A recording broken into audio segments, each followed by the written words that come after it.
Alright, ladies and gentlemen, my name is Shane. That's Shane's Games, and tonight we're going to be playing The Longest Journey for PC. This won't be our first time playing it, so if you want to see how we got to where we are tonight, look at my info below. You see a link to my YouTube channel where I archive all my streams, not just this game, but every game I've ever played live. So if you find yourself in the mood to see a game played start to finish, might be a little obscure, unusual, or just nostalgic, feel free to click over there, see what I got available, and throw me a subscribe if you're so inclined. But for tonight, let's get into the game, shall we? So last time, oh god, how do we summarize this? I'm going to try and break this down. So we were trying to get to an island of bird people to learn what stories they had to maybe get some clues as to where we need to go on our quest yet. This took us on a lot of detours. We had to help out some mole people. Ding dong, that witch is dead. We had to go after an alchemist who was a huge douchebag, and we knocked his floating castle right out of the sky. Screw that guy. We then sunk a boat, because boats are hard, and also we're not very good at things. Then we almost got enslaved by some fish people, but then fulfilled some prophecies because Chosen One, hell yes! And now we have at last gotten to the island, and we're going to see what we got to do there. You forgot to mention how you half solved the puzzle. I half solved the puzzle from this direction. Then I erased everything, and then I half solved the puzzle from this direction.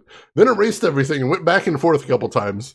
Then I accidentally got both of them on the screen at the same time, and it's... That's me in a nutshell. That's the Shane experience right there. So we're on the beach of the island of the winged people. I don't know if I keep calling them bird people, but they might be bat people. I'm not 100% sure. Either way, we got to their island.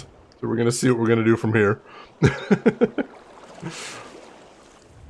Oh, geez. But Bob, you were asking if I quit coffee. I do. I drink coffee when I'm at work, and I drink pop when I'm at home. So that's about it right there. I like the Atrium thing in Inquisition. Oh, yeah. Kinda. Now, let's see what we can grab off the beach right here.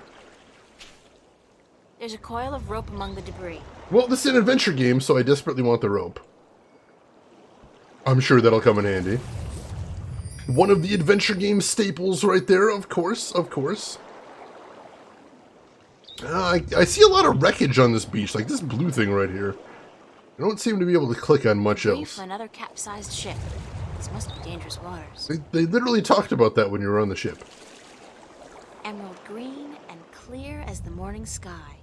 That's perfect holiday water. Except you were just below the waves and they were trying to enslave you. But let's just look past that. Look past that, it's fine. I could get lost if I just wander off into the jungle with no idea what the island looks like or where I'm heading. Alright, well, I assume that means we need an aerial view. Let's see if we can call Crow, get his assistance. Quick peek at the old inventory. Looks like we've got everything from last week, so that's a good thing. Let's see, next D&D module they're publishing is Baldur's Gate Descent into Avernus. Ooh! We're talking about the tabletop version, right? Like an actual tabletop Baldur's Gate book? Oh, that is cool. That is exciting. I'm excited about that. They did definitely hold me hostage against my servitude. I mean, they didn't actually make me do any forced labor yet, so... Small favors, I guess? Small favors.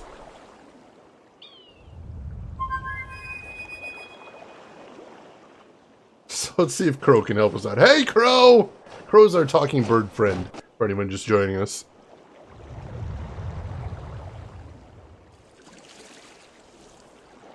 April! You're alive! You're here! You're soaking wet! Where did you go? I thought you drowned. I was completely miserable. And the chicks on this island are so prissy. They don't even care for a kiss unless you're all settled down with a nest in your own territory. Missed you too, Crow. Glad to see you haven't lost the gift of the gab, Crow. Lady, you have no idea how limited bird Twitter can be. It's all, hi this and here I am that, all damn day long. I haven't had a decent conversation in days. Well, you're making up for it now. I never know when you're gonna go AWOL on me again. We do that sometimes.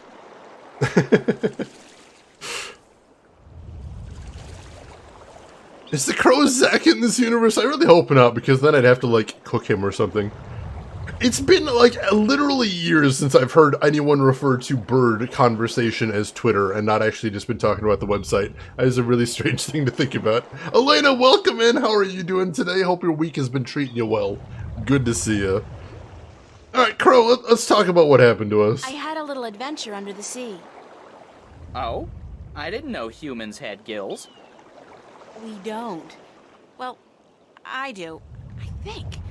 At least I can breathe underwater now. Cool.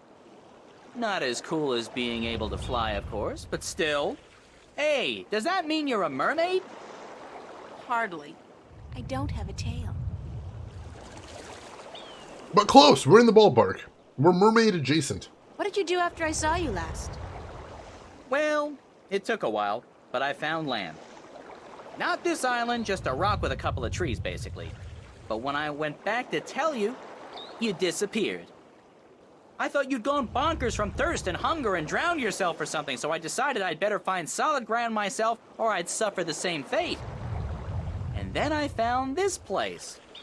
Nice, isn't it? And the best part is, there are no hunters. Only a bunch of big crabs on the east side of the island and a volcano. A volcano? I'm gonna walk around for a bit, Crow. I'll just stay here and preen myself, thank you very much. You're a mutant from Waterworld with webbed toes and gills behind you. Oh god, that movie. You are Kevin Costner. Me, personally? I thought I was Penn Jillette. Welcome in, National Fun Post. How are you doing today? Crabs? Mud crabs? I could beat up some mud crabs. We can do that.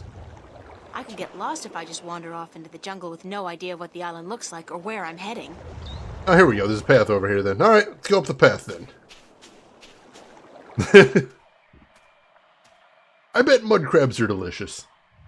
Don't even fight me on this one. You won't convince me otherwise. I bet mud crabs are delicious. I bet.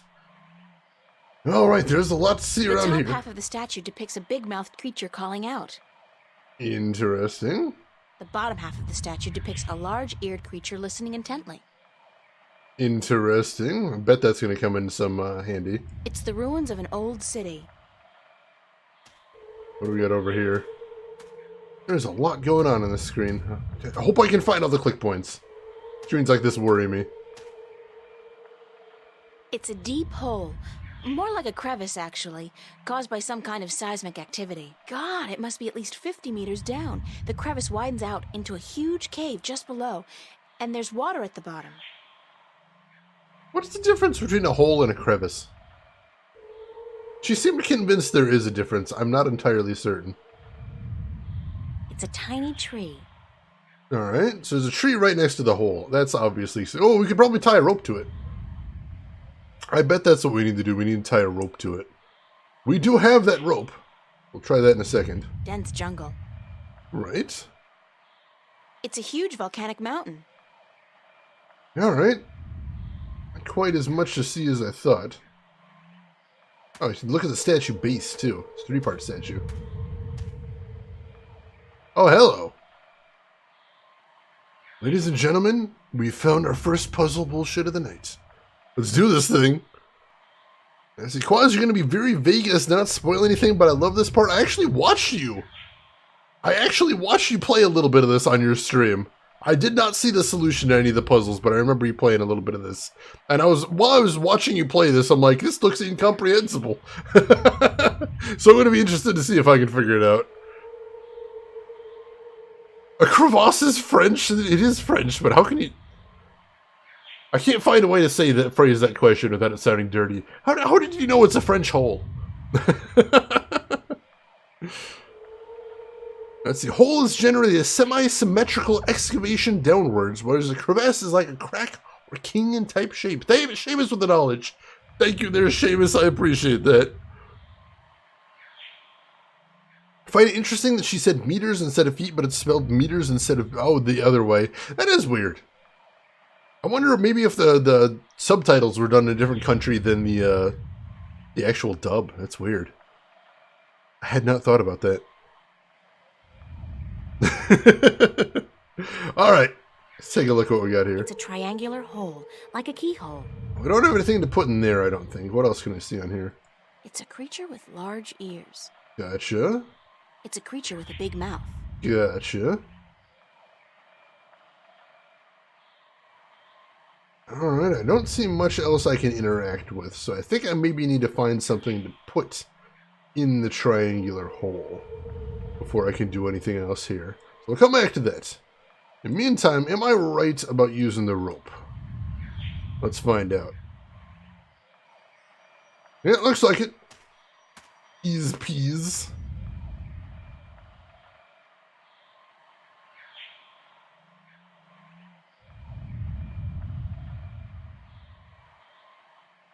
Alright, let's hope April's been working on her upper body strength. If she's been skipping arm day, we might be in trouble. Otherwise, we'll see how we're going to go here. Alright. We can get into the cave now by climbing down the rope. So, let's see what's down here. Ooh. It's gorgeous. And there's big fuzzy things.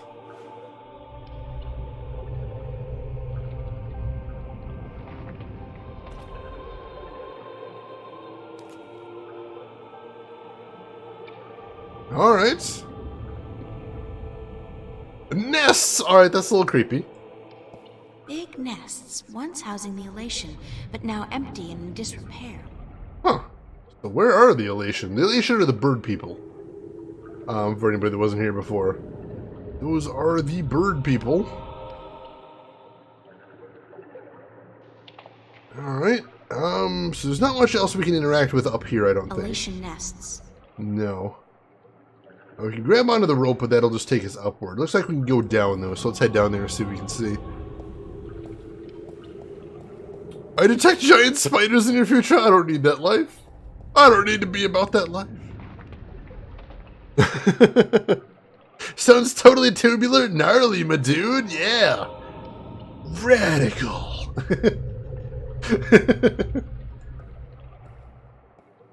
It's the remains of a stone structure that probably fell down here through the crevice. There's a piece amongst the rubble that looks like a bolt or a key. It's intact. Well, that's a lucky damn find. Did we just get it? Or no. Oh, we need to pick it up somehow. There we go. Alright, let's take a look. Stone key. It's a kind of stone key carved into the uncanny likeness of a key, with the head on the end. Alright, I bet that goes in that triangular slot. What else is there to see here? That's a Merum City. Huh. So there was a Merum City right next to the Bird People City. Which, you know, supports what we learned before about the Bird People and the Merum living right next door. In harmony, which we're apparently going to try and restore. Probably a good thing. Cowabunga, dudes! Oh god, that was a weird time. That was a weird, weird time. Right, so we'll climb back up, and then we'll head over to the statue base again. And let's go ahead and pop that key in there.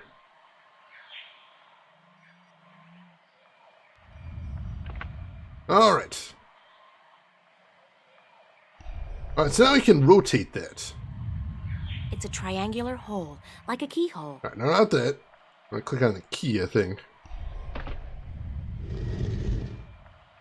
Alright, so that rotates the bottom, it looks like. So if I turn the key clockwise, it turns the bottom thing counterclockwise. Fortunately, I don't know what any of these symbols are. And we got a break right here that's not making things any easier. That's interesting. What if I turn it the other way? Oh, but if I turn it the other way, it turns the top segments. That's interesting. I can move both of them, but both of them appear to have big breaks in them. So if this is some sort of code, I imagine the break is going to obscure the code. and not make my life any easier.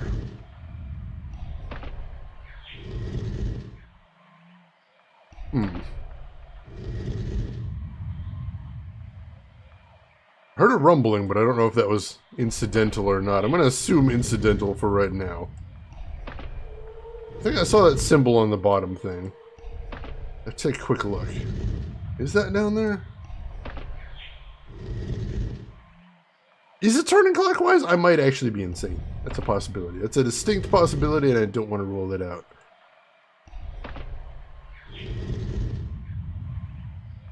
Alright, so those two line up, and those two line up, but is that significant? I'm not sure. It's a creature with a big mouth. It's a creature with large ears. Alright, so nothing appears to be happening yet, but we don't know what any of those symbols do. So let's take a quick look. Are there any exits here? Doesn't look like it. We can go to the beach, or we can go to the hole. That's it. What do we do then? Old 90s era copyright protection code wheel? Oh god, no, I don't have the boxed copy. What am I supposed to do? Is she looking up at the rings for some reason? I might be. I get confused easily. Creature with a big mouth. So Zach again? Oh, I'm really worried because eventually we're going to have to go in the real world and he's kind of a horrible monster and I'm concerned about how we're supposed to deal with him. It's the ruins of an old city. Alright, can we go over here? Does the screen scroll over if we go over here? The screen does not scroll over if we go over there. Dense jungle. Can't go in the jungle just yet either. Don't know if there's anything else to click on over here. It's the ruins of an old city.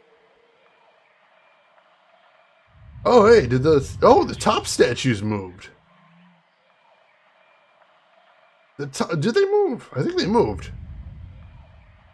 That might be significant.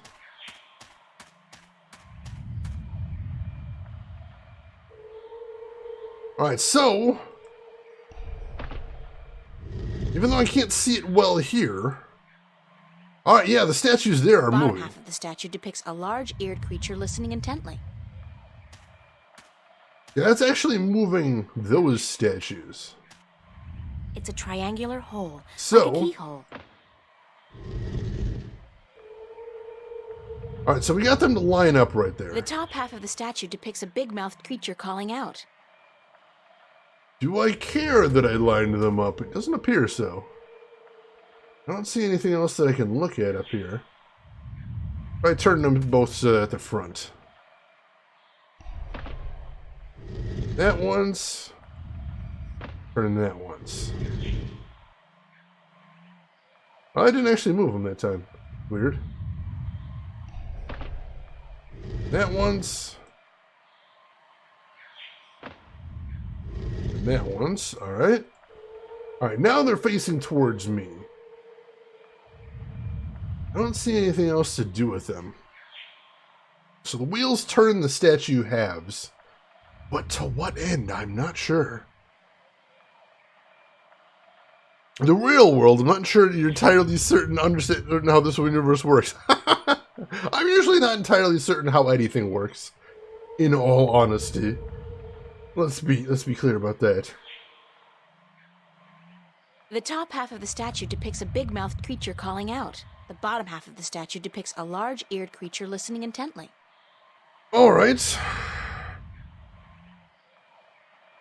That doesn't change as we rotate the statues around.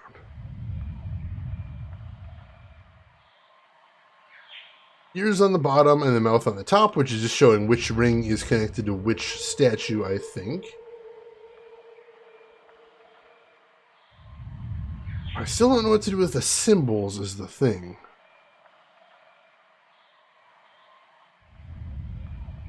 Or what we're supposed to do with that at all. Which is weird. Head back real briefly. Head back to the beach, see if we can see anything else over there. Crow's still hanging around over here. Were there any other exits over here? Ah, there is another exit over here. Alright. There is another way we can go, so let's explore over here. And hello. Is that one of those big-ass crabs? That is. Hey, buddy. Are you going to be my new mount? Are you going to carry me gloriously into the battle? Crab. It's kind of Sounds gross. Like the poor thing's in a lot of pain. Yeah, the shell does look way too tight. Maybe he's outgrown it, but can't shed it. Or whatever it's called. Oh, sounds like a puzzle. We have to do something about that. We got a new diary entry as well. I found this crab-like creature on the beach, and it looked like it was in pain, like it was getting slowly strangled or something. It was really sad, but I couldn't do anything. The thing was just too big and solid for me. I need somebody to help me, somebody big and strong. Where do I find a person like that on an island like this? I don't know. We'll see what we can do. In the meantime, let's make our first save for the day. There we go.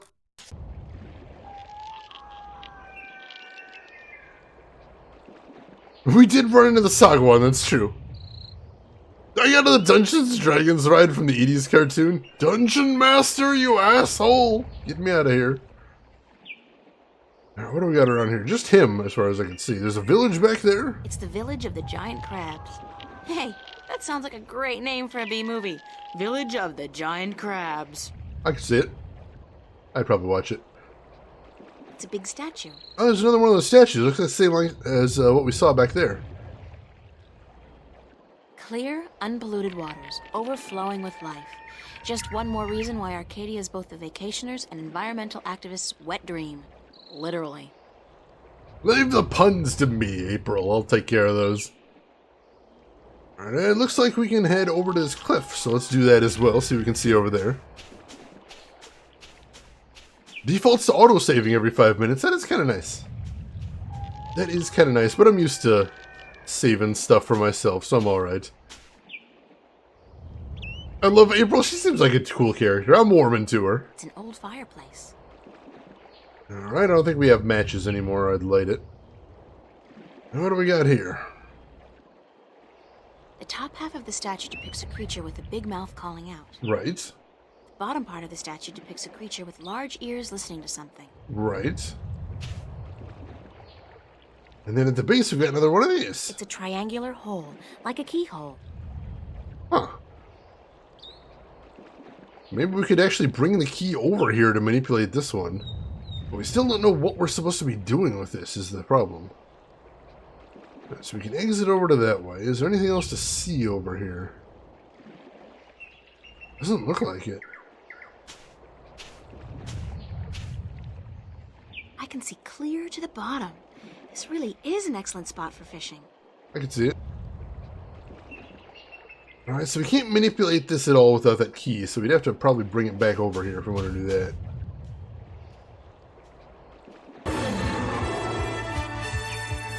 Chumba! Chumba, thank you for the Twitch Prime resub. 8 months of resub right there, and you know, I know, that you can only give that sub to one person each month, and that means a lot that you're throwing it my way.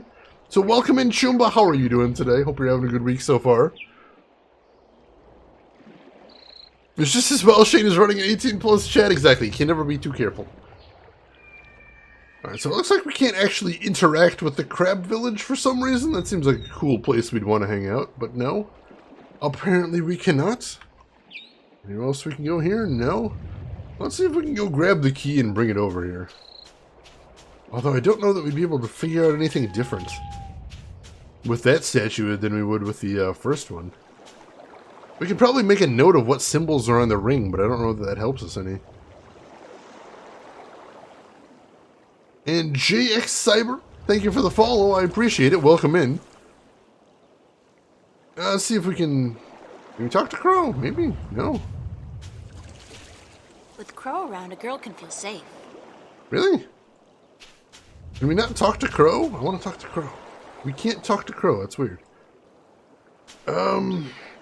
I could get lost if I just wander off into the jungle with no idea what the island looks like or where I'm heading. Alright, so nothing else we can do there. So let's see if we can go grab that key. Nearing the end? Not quite yet. I think we should be able to beat the game this week. But definitely not tonight or anything like that. But yeah, I'm still enjoying it. I hope you are too. Good to see you, Juma. And JX Cyber, welcome in. How are you doing today? How's your weekend going so far? Can we grab that key? We can. We can remove the key from there. try taking it over to the other side and see if we can spot anything over there. We'll try popping the key in and see if anything interesting happens right there. Maybe we can feel up crow. Is that what the hand icon is for?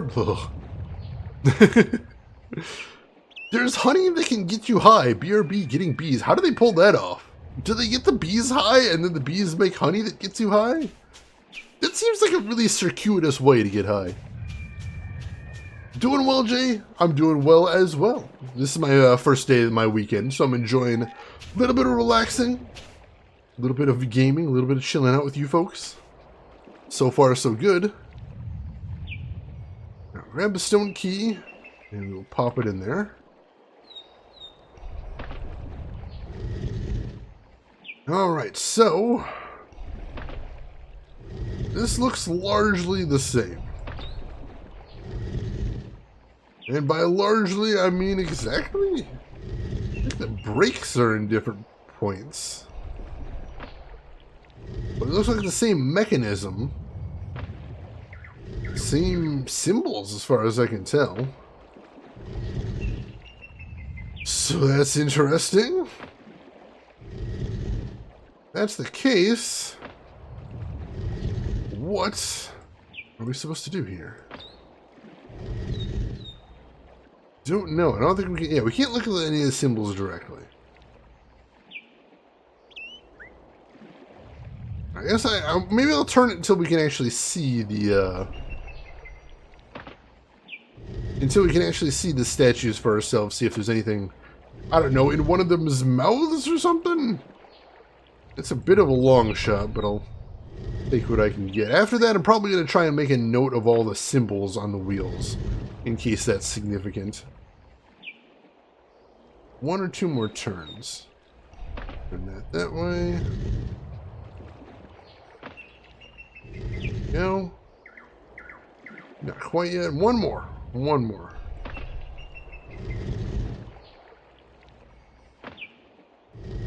There we go. Jay, I've heard of this game, but seen very little of it. This is actually my first time playing as well. So I'm not super familiar with it, but so far I'm enjoying it. Some of the puzzles are a little obtuse in the way games of that era were, or puzzles from games that era were. But the writing is really solid, and the graphics are enjoyable as well. Let's see. Apparently there's bees that get the pollard nectar from rhododendrons. That's interesting. Very interesting. I need to get the plants too, and then you need to get them to play nice, but that could be a thing. Bees do die when they sting. That's heartbreaking. Bees are friends for food. This is true. Great voice acting too. The voice acting is good. I don't have any complaints about the voice acting. The bottom part of the statue depicts a creature with large ears listening to something. No, I don't see anything else.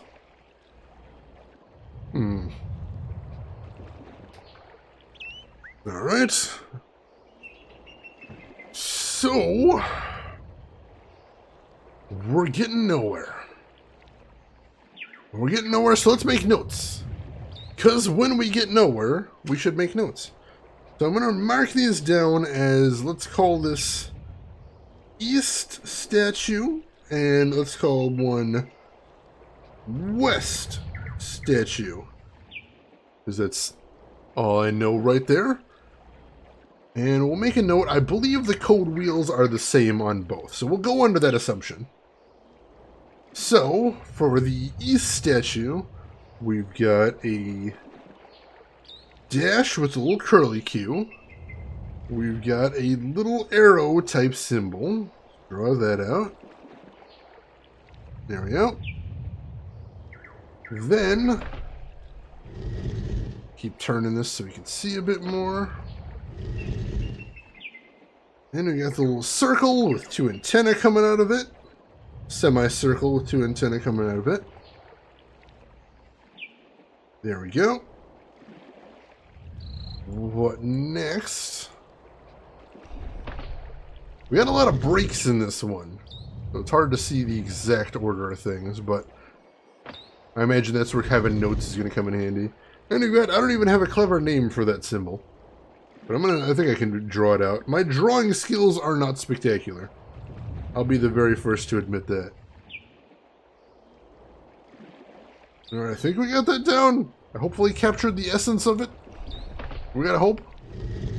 Turn that. Turn that. The next one I kind of think of as like a tongue or a belt buckle. Kind of, one of the two. I can see it being either one. Hope I have left enough space to actually draw all this out. That ends in there, and there's circle. I think I've almost got them all. From this side anyway. Turn that. Turn that. And then we've got a break right there. We don't know what that symbol is. That one's missing entirely. I'm going to put a question mark right there in a big circle.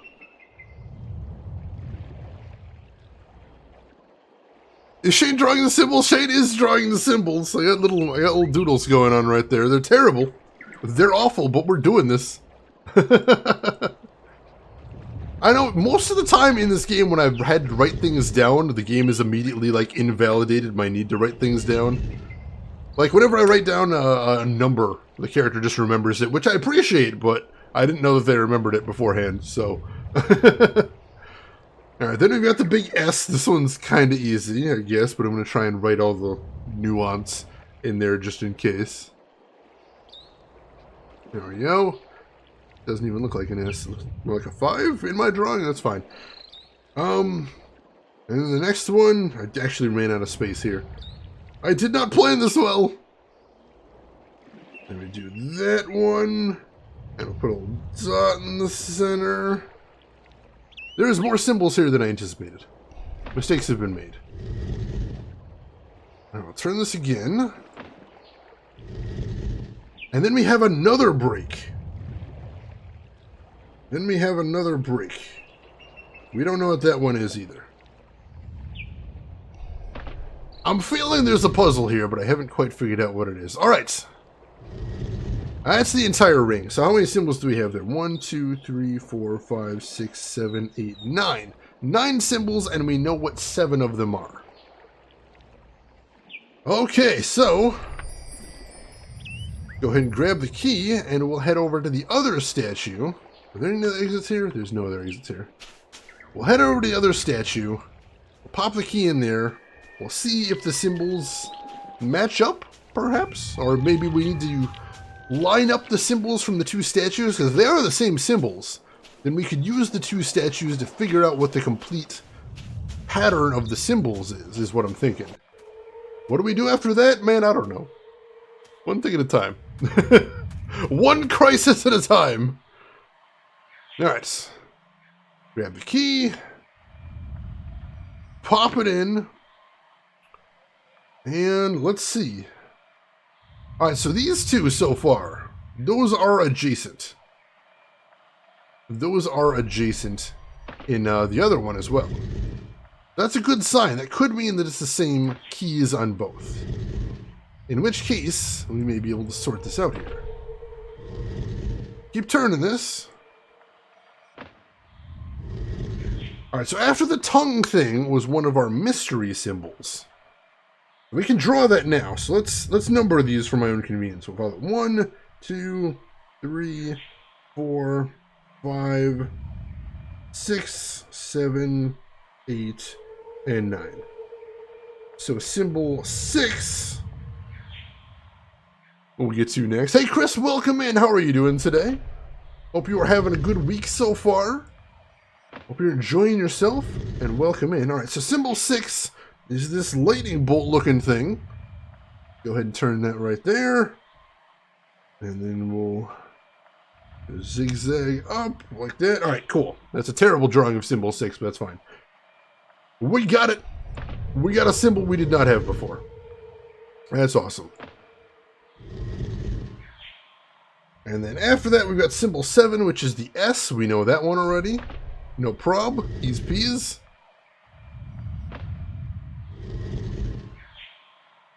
And then there's 8, and then symbol 9 is that big anarchy symbol looking thing. This one is going to be a bit of a bitch to draw, but that's fine. That's fine. Go ahead and draw that out. 9. Oh, God, where do you even start with this beast? All right. All right, we can do this. For that. For that. For that. For that. I mean, just by the fact it's a big, complicated symbol, I suspect I can probably figure it out. Just going, oh, this drawing is terrible, but I know it's the big, complicated one here, so I can just go with that. Yeah, that's good enough. That's good enough right there.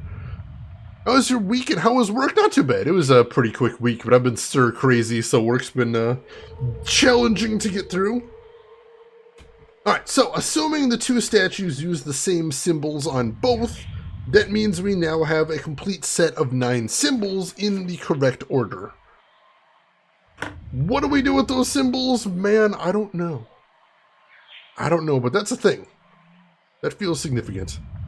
Hey, Viltrukin, welcome in, and you enjoy your lurk. Good to see you. Alright, let's head back down to the cave, see if there was anything we were missing in there. Alright, so nothing here, I don't think. Just the nests. Can we go back here? No? Alright. I don't see anything to see there. Heard that CenturyLink had a nationwide outage yesterday again. Oh, that sounds bad. That sounds bad, and I'm glad that's not something I had to deal with. It's the remains of a stone structure that probably fell down here through the crevice. Alright, so it doesn't look like there's anything else I can do with the stone structure right there. And there's no other exits over here. I feel like I might have seen everything there is to see in this cave. In which case, ooh, we're running out of options if that's the case. I don't see anything else to inspect in here. We'll head back up out of here. Not just yet. Not just yet. There aren't a lot of great ISPs in the United States, unfortunately. I've got Comcast, and I hate everything about them. But they're basically my only option if I want to have decent internet. And they don't even offer fiber in my area, which is terrible. Can't get fiber around Chicago. Where are you supposed to get fiber? Alright, so I see the ruins. Don't seem to be able to interact with them. Making sure I haven't missed anything here. Sapling. It's a tiny tree. Right. See anything else over here? Head back. Let's see. Vegas has great net. I miss it. And the burritos are as big as my head, but that's it. That sounds nice. Those both do sound like good benefits. No lie. No lie. Alright, so only 2 exits from here. Cannot talk to Crow for some reason. I don't know why. Can we... hang on. Can we use Crow on the jungle? Yes, we can! What can you tell me about the island, Crow? Only what I've been able to see from above. There's a volcano, dead I think, and lots of jungle, and some nice beaches. I'd like to explore the jungle, but I'm afraid I'm gonna get lost. Any ideas? Well, I could stay airborne and keep track of where you are. That way I could direct you if... sorry, when you get lost. Sounds like a super plan, Crow. Let's go. Alright, so by using Crow with the jungle, now I can go into the jungle, so that'll give us a 3rd area to explore. I'm excited about that. Alright. Alright. Alright, so here's the beach, that's where we were, and now we've got a second location, the volcano. Let's head over here. Oh!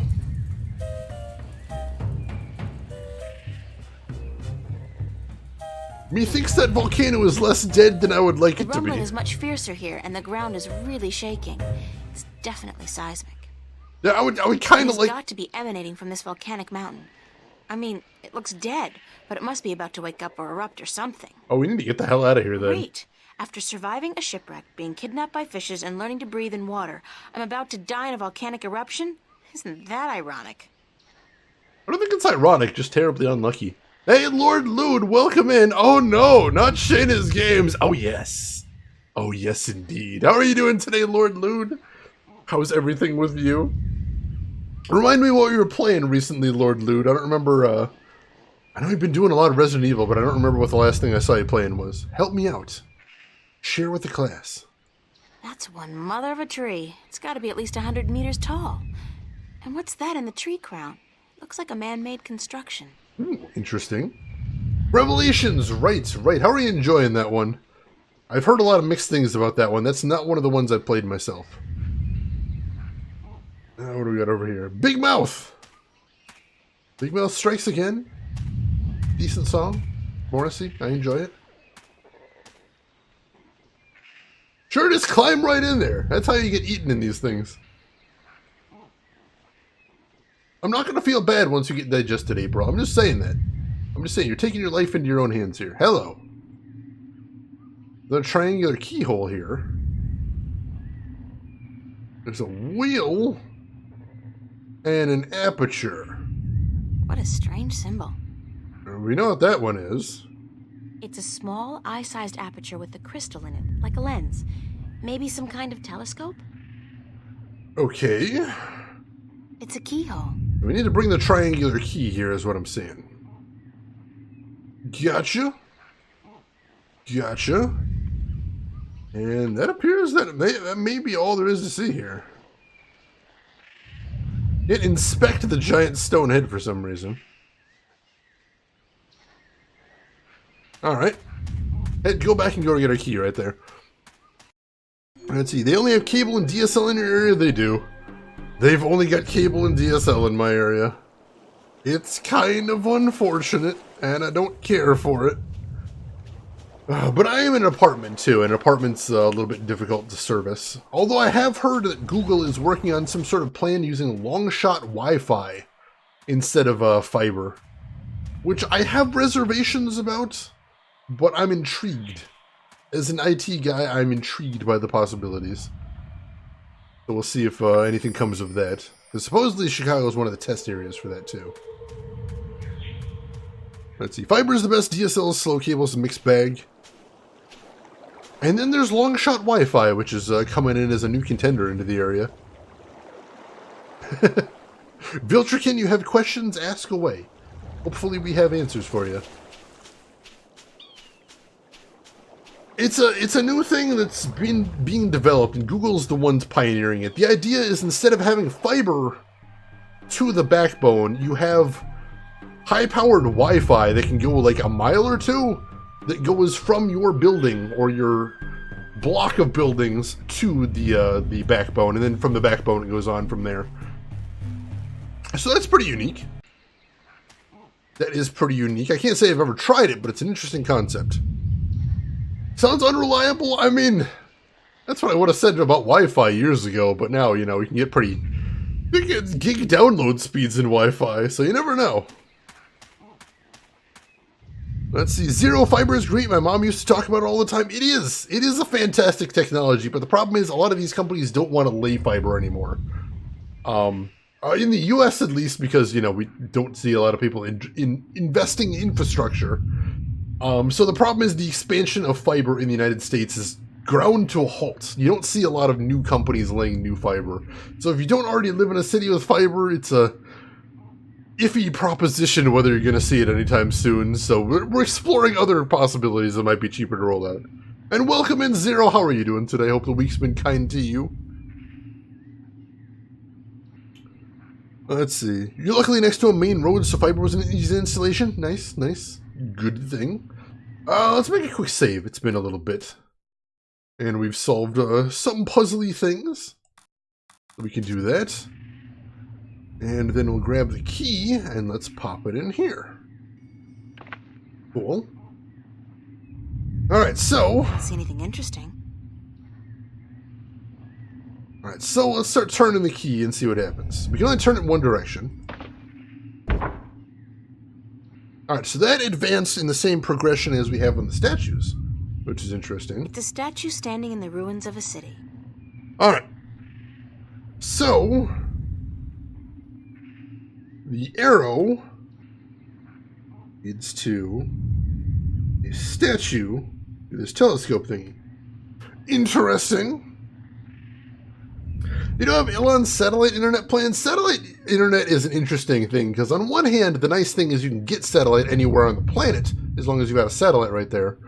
And satellites can be moved around, so that can be handy. But on the other hand, the problem of latency is difficult to get around because you're running into base physics there. So you can get actually some very, very, very strong download speeds through satellite internet, but the latency is there's only so much you can do about it, unfortunately. So it's, you know, you could probably watch Netflix over satellite internet, but playing like Overwatch through that's a very difficult proposition, unfortunately. Let's see, Zero, you found a local Smash scene? Maybe you'll enter a tournament someday. I've started to see it on your Twitter. You've been playing some Smash. That's very cool. I'm glad you're finding that and enjoying that. Who are you maining these days? I would love to hear about that. Let's see. Rolling out fiber all over the place is pointless if people can't get fiber speeds because the old Cat 3 lines in their building. I mean, it's true, but you know, if you're talking about like major buildings like apartments, that's true. But for homes, most definitely, that's a slightly easier problem to solve, I'd say. Alright, so we've got that. Let's keep turning the key. Keep turning this key. Alright, this one. I can see a statue on a cliff overlooking the sea. Alright, so there's a statue for number 3. Keep turning. I don't see anything interesting. Nothing at number 4. I don't see anything interesting. Nothing at number 5. I don't see anything interesting. Nothing at number 6. It's a statue just below a really tall tree. Alright, so statue at number 7. Cool.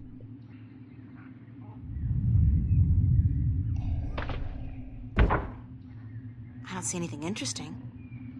Nothing at number 8. Somebody's looking back at me. Oh, wait. That's just my eye. The lens is turned into a mirror. That's really weird, and for some reason symbol 9 is a mirror?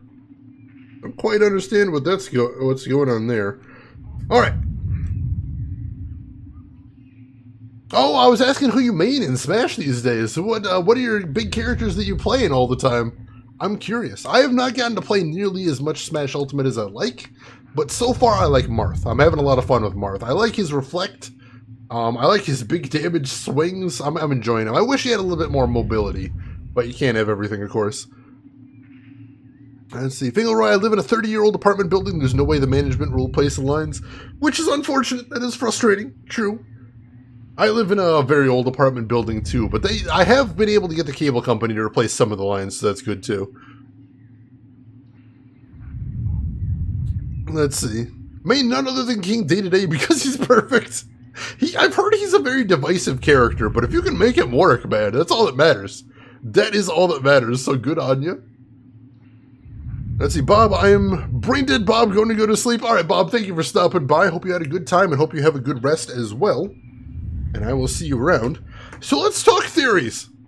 Let's talk theories, because I have my crazy person notes now. All written down in my little notebook. So here's what I'm thinking. So the statues on the poles themselves are of a face that's yelling, and then of another face that's listening.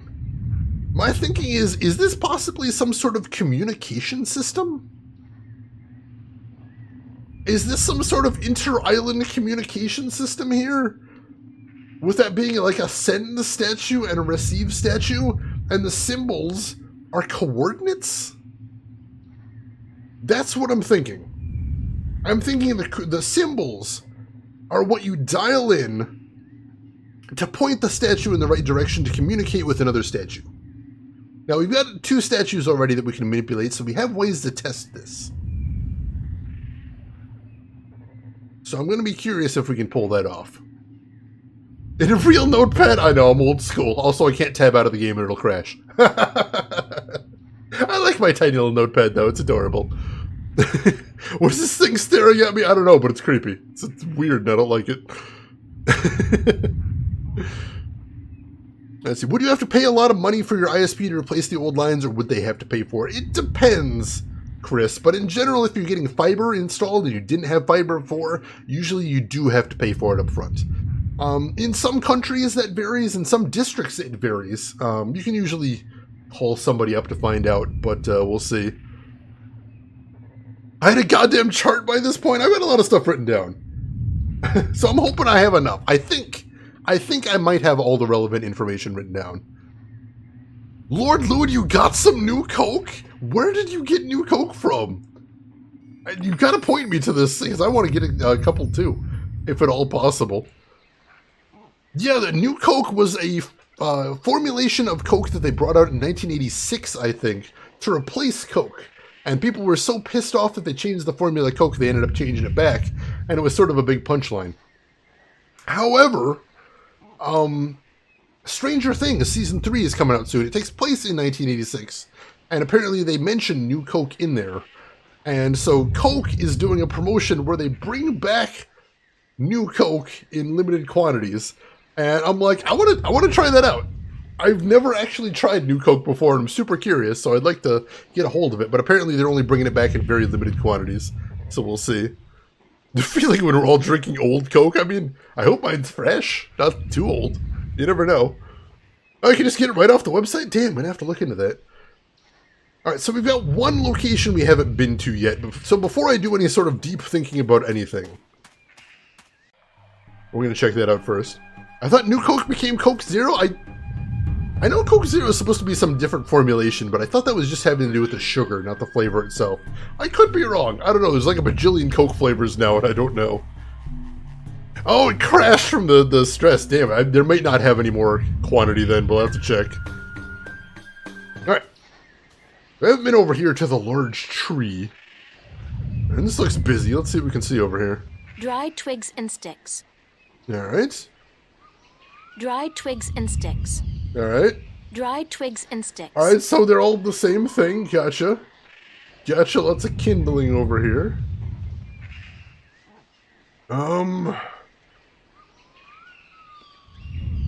And we've got another statue over here, it looks like. The bottom half of the statue depicts a creature listening, while the top part depicts a similar creature calling out. I feel like this is a communication system. And they've got a place for the key here as well. Alright. So we're going to test this out. We are going to test this out. So the first thing we need to do... First thing we're going to do is we need one more piece of information. So we're going to head back to the volcano. We're going to head into the Big Mouth, and I'm going to make a note of which statue is which, because I noted which locations show statues. But I think we can discern from the little peephole there which one is which. And then I'm going to see if we can point two statues at each other. It's a keyhole. Get them to communicate. Did I not? No, we still got the key. We're good. I'm going to see what we can do about that. Now, the fact that this is a mirror makes me think this location is the Anarchy type thing, so that's interesting. Just 504 errors for like 2 hours? Oh, geez. I bet their IT department was having a bad time then, let me tell you. Alright, so... Go ahead and take a look. Which ones do we need to look for? We need to get... Alright, so this is the first one. It's a statue standing in the ruins of a city. Alright, so number 2 is the statue by the ruins. Cool.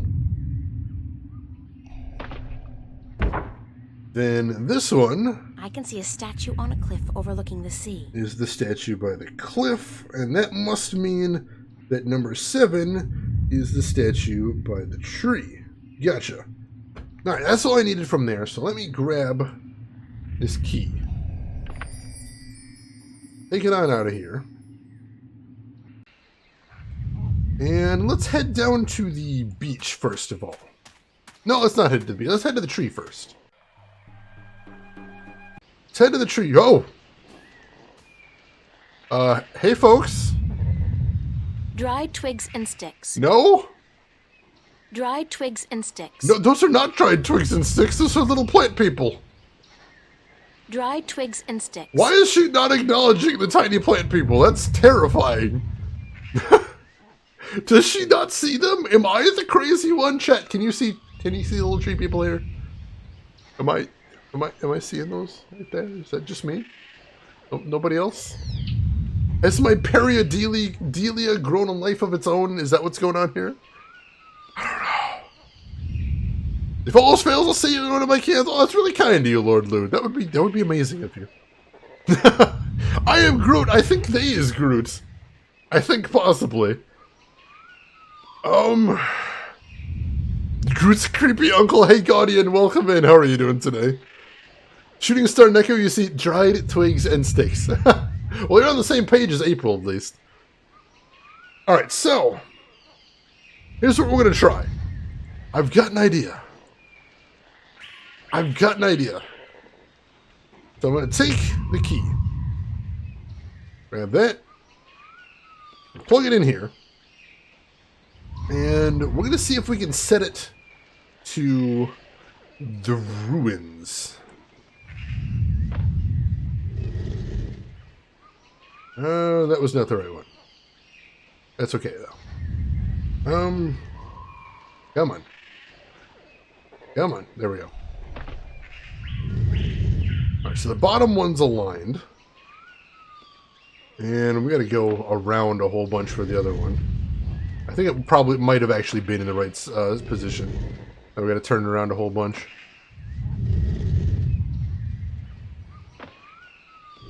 Hey Trey Dog, welcome in. How are you doing today? Hope you're having a good day so far. Hope you're having a good week so far, as a matter of fact. Let's go all the way there. Alright, so that is symbol 8 right there. So that's symbol 9. That's symbol 1. And that's symbol 2. I think that's where we want that to be. Still not going to look at the little plant people? Dry twigs and sticks. Still not going to look at the little plant people. Alright, cool. So now we're going to head down to the ruins on the beach. And we're going to go to the statue at the ruins. Did I grab my key back? I didn't grab my key back, did I? I don't think I did. So let's go grab that key back. Then we're going to head down to the ruins. We're going to try pointing the statue in the ruins at the statue in the tree. That is thunder outside. I really hope we don't get a big thunderstorm right now. Last thing I need is a power outage in the middle of the stream. We'll see. She clearly respects their privacy. There's a difference between respecting privacy and pretending they don't exist, I think. There's a big difference right there. It's just a little weird on the second thing. Standing around all these little tree people and just going, I don't see anybody here. The intentions. Alright, so go to the statue base over here. And we need to set this one to symbol 7. So, grab that. And right now they're both set to symbol 9. So we got a long way to go for both of these. That's 1, 2, 3. Come on. 4. Taking my notes to make sure I'm right on track. 5. 6. Come on, one more. 7, alright. And I can see symbol 8 right over here, so we should be on the right track right there. Let's see, is the game or the stream that strobes weird part of the geometry? I haven't seen any of that. We do see a little bit of weird pixel paths sometimes. But if you see it happening on stream, please let me know. It's probably the game, though. It's probably the game, in all honesty. If you don't believe in them, they can't hurt you. Ostrich philosophy right there. I kind of like it. I do kind of like it. Alright, so.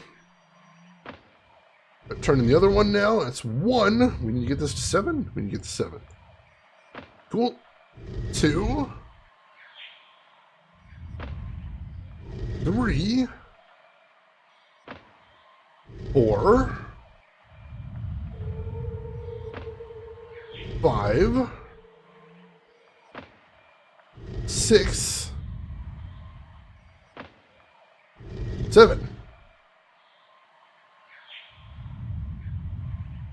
It's a creature with large ears. It's a creature with a big mouth. Alright, so that's pointed at the tree. The bottom half of the statue depicts a large-eared creature listening intently. The top half of the statue depicts a big-mouthed creature calling out.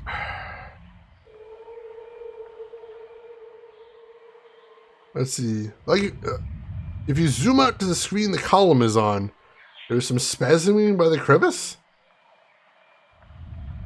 Oh, the background quiver. Yeah, that's the game. That is the game. I get some of that as well. It sometimes misdraws things where my mouse goes. Like, there's a bit of an inverse mouse trail going on sometimes. It's very strange. I don't even notice it anymore, luckily. But yeah, it's a problem with the game, not the stream, I can tell you that much.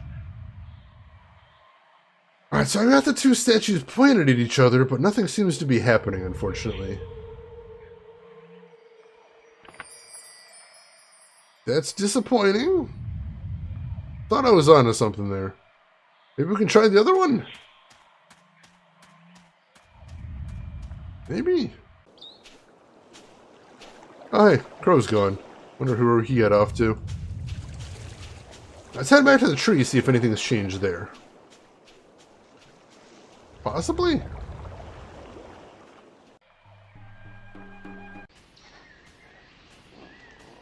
No, nothing looks any different over here. The bottom half of the statue depicts a creature listening, while the top part depicts a similar creature calling out. I feel like I'm on the right track. But I'm not sure where to go with this. I don't know how to do anything with the statues aside from point them in a direction. So if there are some sort of communication system, I don't have any way of activating them, I should say. I can connect to the two phones, but I can't talk on them. So that's a thing. Can I call Crow over here? Ask him about the weird stick people? Maybe? If he's got any answers for me here? I guess he's not around. I should try again later.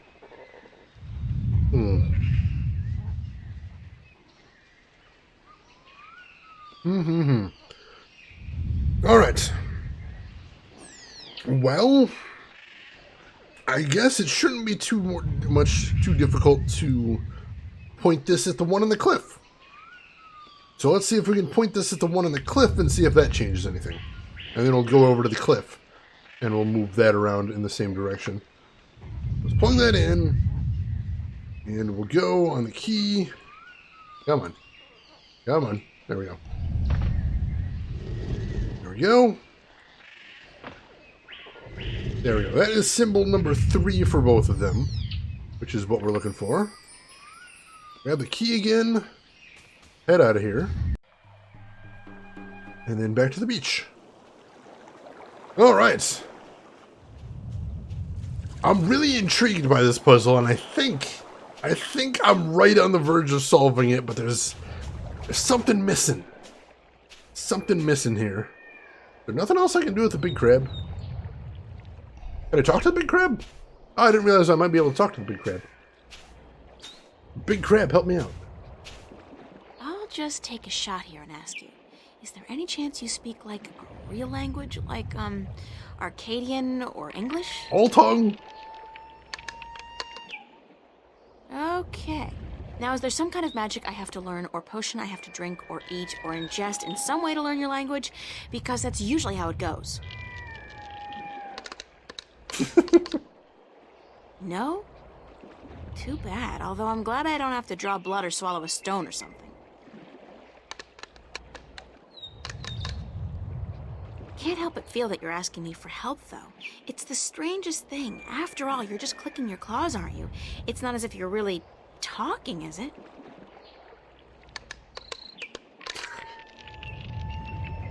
That means you've been very rude, April.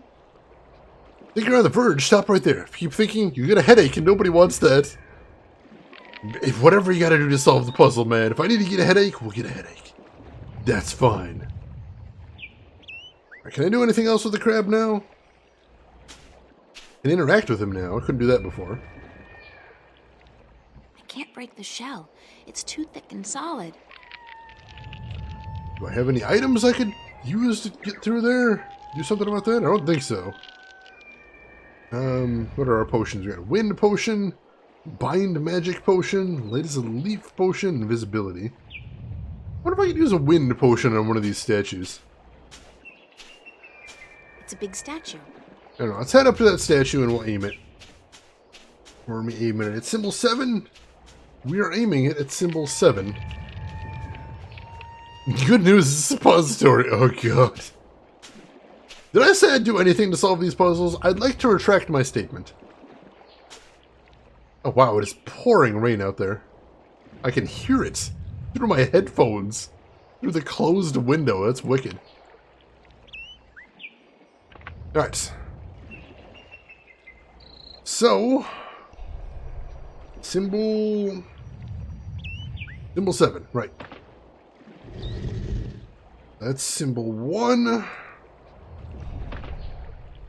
2, come on. Come on! 3, 4, 5, we're on track. 6, one more. 7. Alright, so that's actually labeled, so that's easy. If I drive out there later, stay safe, I will try. Luckily, I don't usually go anywhere. After my stream, usually I just sort of wind down a bit and then head to bed. So hopefully I don't need to go out there until much later in the day, and hopefully it will have stopped raining by then. We can hope. We can hope. Alright, so that's symbol number 2. 3. Come on. 4. I have trouble clicking on this. Sometimes it just doesn't seem to register it. 5. 6. 7. Alright. So now the two statues are pointed at each other. The top half of the statue depicts a creature with a big mouth calling out. So, can I use the wind potion on this, maybe?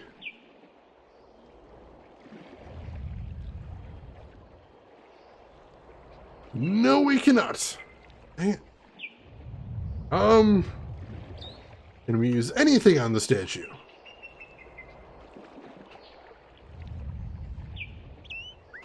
We do not have any items that will work on the statue. Shoot. Really thought I was getting somewhere. Alright, alright, alright.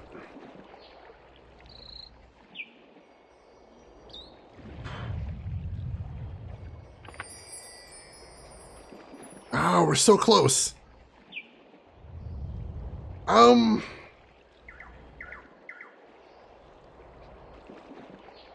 What else can we do here? What else can we do?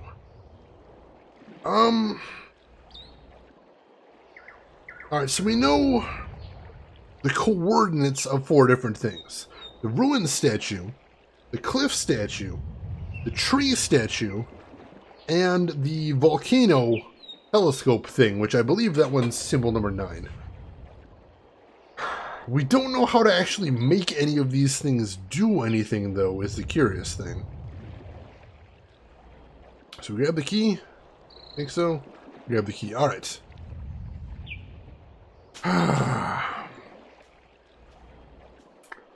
What do we do from here? Is there anything else I can interact with? It's a village populated by giant crabs. I don't know why you can't. Oh, she sees the whole village and is like, populated by giant crabs. I'm just not going to interact with them at all. That's a strange thing to me. Can we talk to him again? See if that does anything right there. Pray to find coincidence. Good day to you as well. How is your week going? Hope you've been having a good week so far.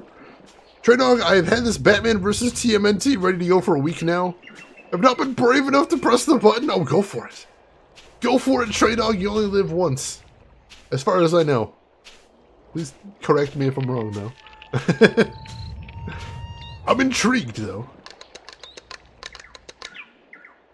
I get the strangest feeling that it's asking me for help, but I don't know what to do. Oh, I wonder, can we use a potion on him?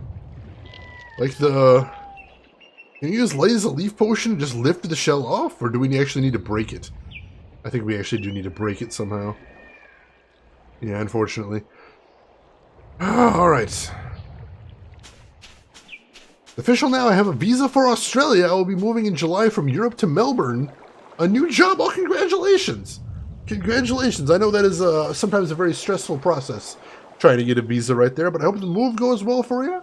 I hope the new job goes great for you. And yeah, that is fantastic news.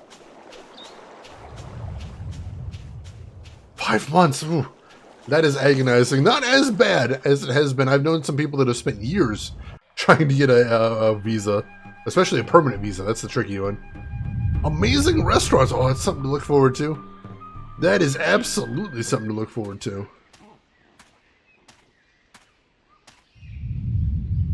Alright, is there anything else to see around here?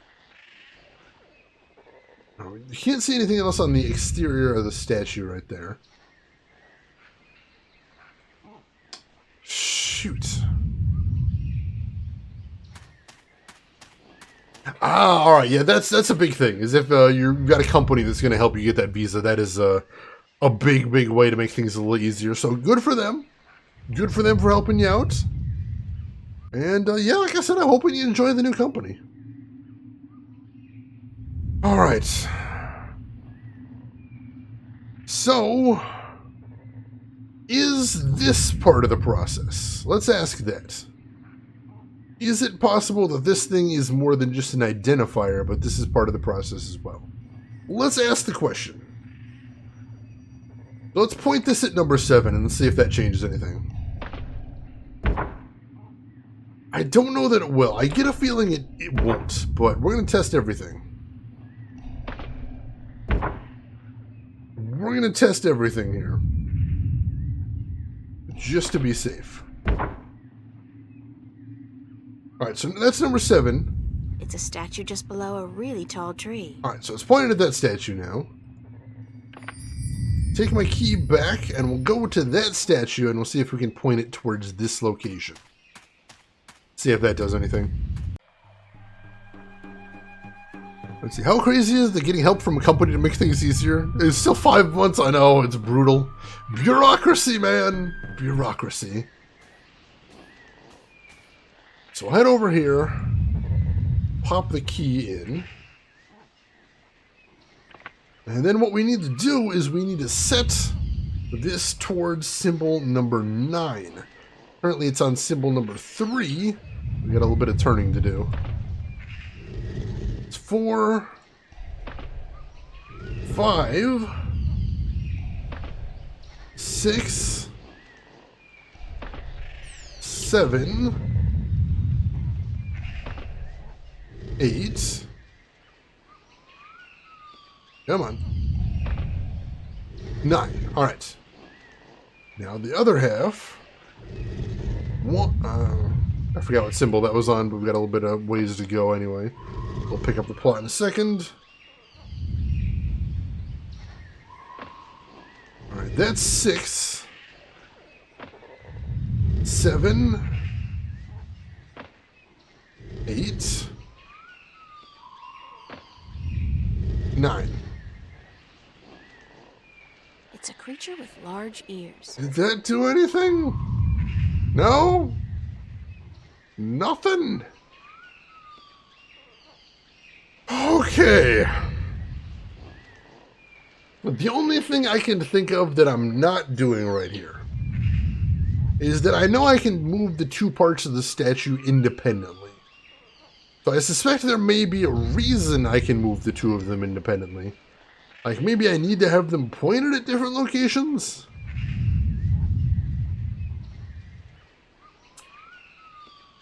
But I don't know. Ah, I feel like I'm so close.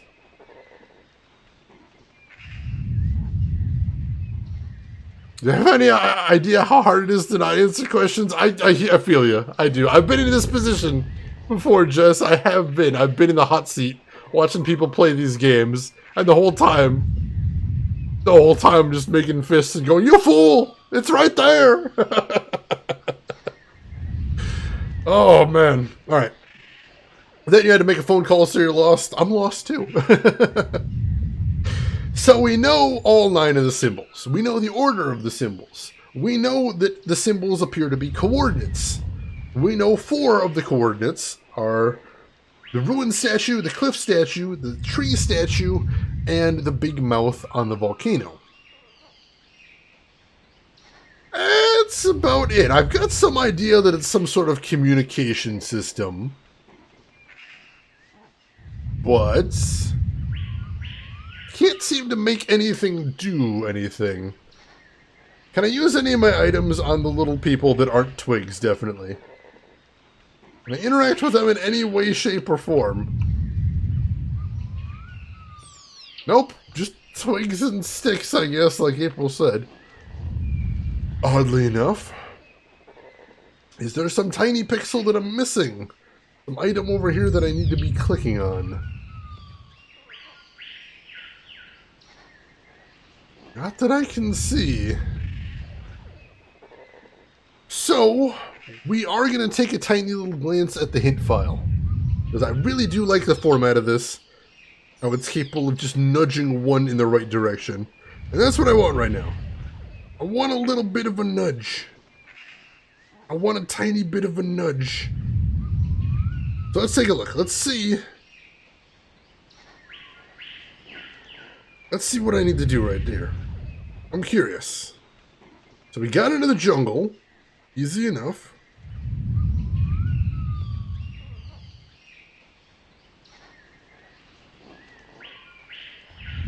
Nope, actually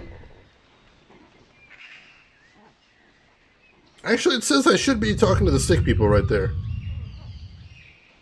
But I can't talk to the stick people. What the hell? Dried twigs and sticks. Is this a bug? Dried twigs and sticks. Is this a bug? Dried twigs and sticks. I feel like I'm supposed to be able to talk to this guy. But she's not acknowledging them as people. Can you go up the ramp? Nope, it says there's only one exit and that's just to leave here. I was talking about this before, how odd it is that we can see little twig people now, but April can't talk to them. There's a button to show exits if you enable it. In the main menu, you can enable it, and if you turn it on, then hitting the X button on the keyboard will show and hide exits. You're supposed to be able to sit down where one of them is, and that triggers them speaking to you. Shoot. I don't see any other interaction points here. I really don't. Now, there's no way to show all interaction points. That's before they get up and they're up, so... Oh, I think it's... Darn it! Oh! Shoot. That's unfortunate.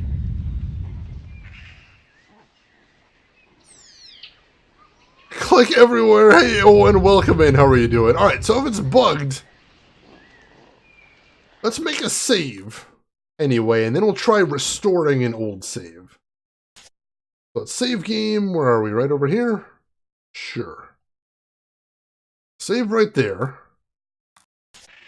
And let's try restoring an old save. We've got 3 saves we could go back to. We haven't actually accomplished all that much aside from getting the key.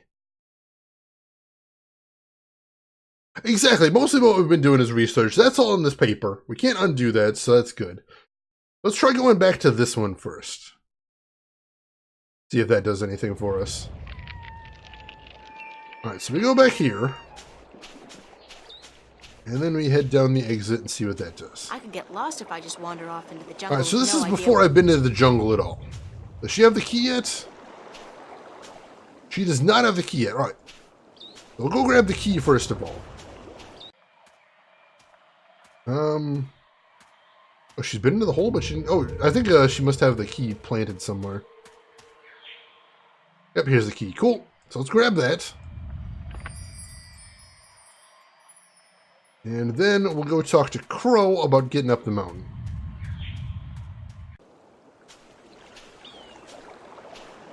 Alright. What can you tell? Only one And we can just skip through that, because we've already seen that. Ease peas.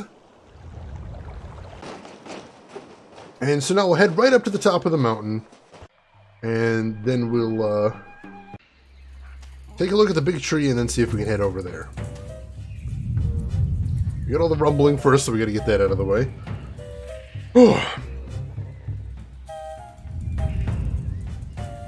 The rumbling is much fiercer here, and the ground is really shaking.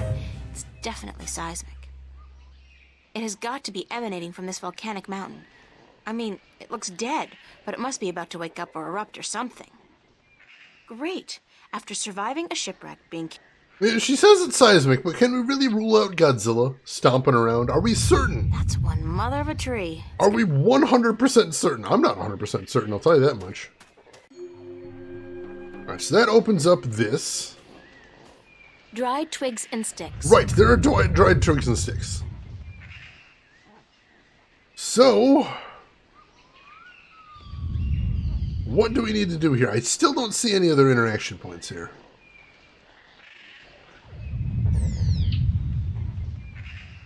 That's an odd thing. Let's see. Realize we made a huge mistake not playing this over New Year's. Longest journey. They weren't kidding. We've been playing this game for years.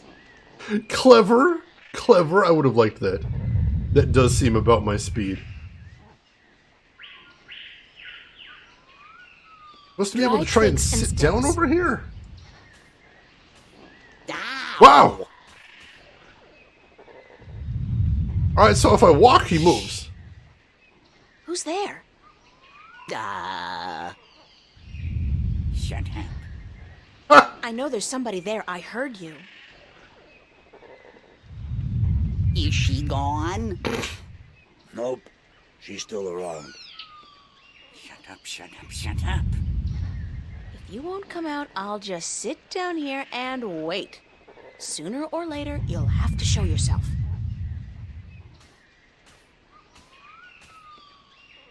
Solar eclipse! Oh my god! Ah! I hate this place. I so hate it, I can't even sit down without crushing the natives. Big person alert! Alright! So that's what we had to do, is we had to walk into this area despite the fact there doesn't appear to be any reason for us to walk forward. That I don't care for. That is the one aspect of this island so far I have not liked. Is I don't see any reason why I would have walked over there. There's no exit over there. There's no items to pick up. No interaction points I can see, so that's... I don't know how I was supposed to figure that one out. They are Groot, Owen. What do you know? Can you sit down without crushing the natives? I mean, she doesn't want to, at least. Trying to avoid doing that. What are you? What does it look like? A talking twig? We're stickmen. And you're an accident waiting to happen with your large, ungainly body and wobbly legs. Rude. What's a stickman? An unlucky bugger doomed to a miserable life of stiff backs and monotonous drudgery in the shadow of a mother tree. Happy little fella, ain't ya? Right? You have no idea. So, you guys are stickmen? That's right. I'm Wick. This is Willow. And that dumb-looking one over there is Woody. And this is our mother tree. Are they just grumpy as a lifestyle? What's a mother tree? What do you mean, what's a mother tree? It's a mother tree. How difficult can it be? It's our mother, and it's a tree. It's a mother tree. This is gonna be all kinds of fun, I suspect. What do stickmen do? What do we do? What do we do? What do you mean, what do we do? Well, the people in this world always do something. Like the Banda dug tunnels in the earth. The Merum killed Snapjaw and covered their houses with Tanyen. You gotta do something. Hey, it ain't easy being a stick, let me tell you. You got your stiff back and limbs, your fear of fire and water, your 300 years of miserable boredom, And then you have to get planted and raise a family. It ain't easy. So, you're not doing anything worthwhile then. Lady, I'm miserable. I'm grumpy. And I got a headache. What do you want from me? So, the Banda dig, the Merum cultivate, and the Stickmen whine constantly, incessantly, about literally every aspect of their life. Where do the Elation live? The Elation? The guys with wings? Up in the volcano. There's an old city in there. I think they're squatting. My kind of people, Trey Dog, you found your kind. Go to them. How do I get into the volcano? You don't? The road collapsed a few centuries ago, and when traders come, the Elation fly down to meet them. Nobody goes up there anymore. Dang it. What's that constant rumbling noise? Lady, you have no idea what we have to endure. All day, all night, that noise is just murder. It all started when Quaman, the Quiet Giant, would you believe that's what we used to call him, was banished by the Orowal from his perfect fishing place to some remote place in the forest. Whoa, information overload. Let's step back for a minute to fill in the details. Seriously. A lot of proper nouns in there. Who's Quaman, the Quiet Giant? He's the scariest human we've ever seen. He stands tall as a mountain and uses whole trees for toothpicks. But he was the quiet type and reasonably gentle for a human. He'd spend his days out by the Orowal village, catching fish and frying fish and eating fish, and looking out across the ocean, dreaming about loose women or whatnot. So he calls the guy a human, but claims that he picks his teeth with entire trees. I think there might be some exaggeration in there somewhere. What happened to get the Quiet Giant banished from that place? The Orowal got scared when he accidentally stepped on one of their young ones. Ah. He didn't do any real harm, but they banished him from their village nonetheless, and told him to go far into the forest. Alright, next question. Who are the Orlowal? They're the crab-like creatures who live down by the sea. They're nice people, if a little crabby. And it's hard to understand what they're saying half the time. Where's Quaman now? Somewhere in the forest east of here, we don't know where exactly. He went there to get as far away from the Orowal as possible.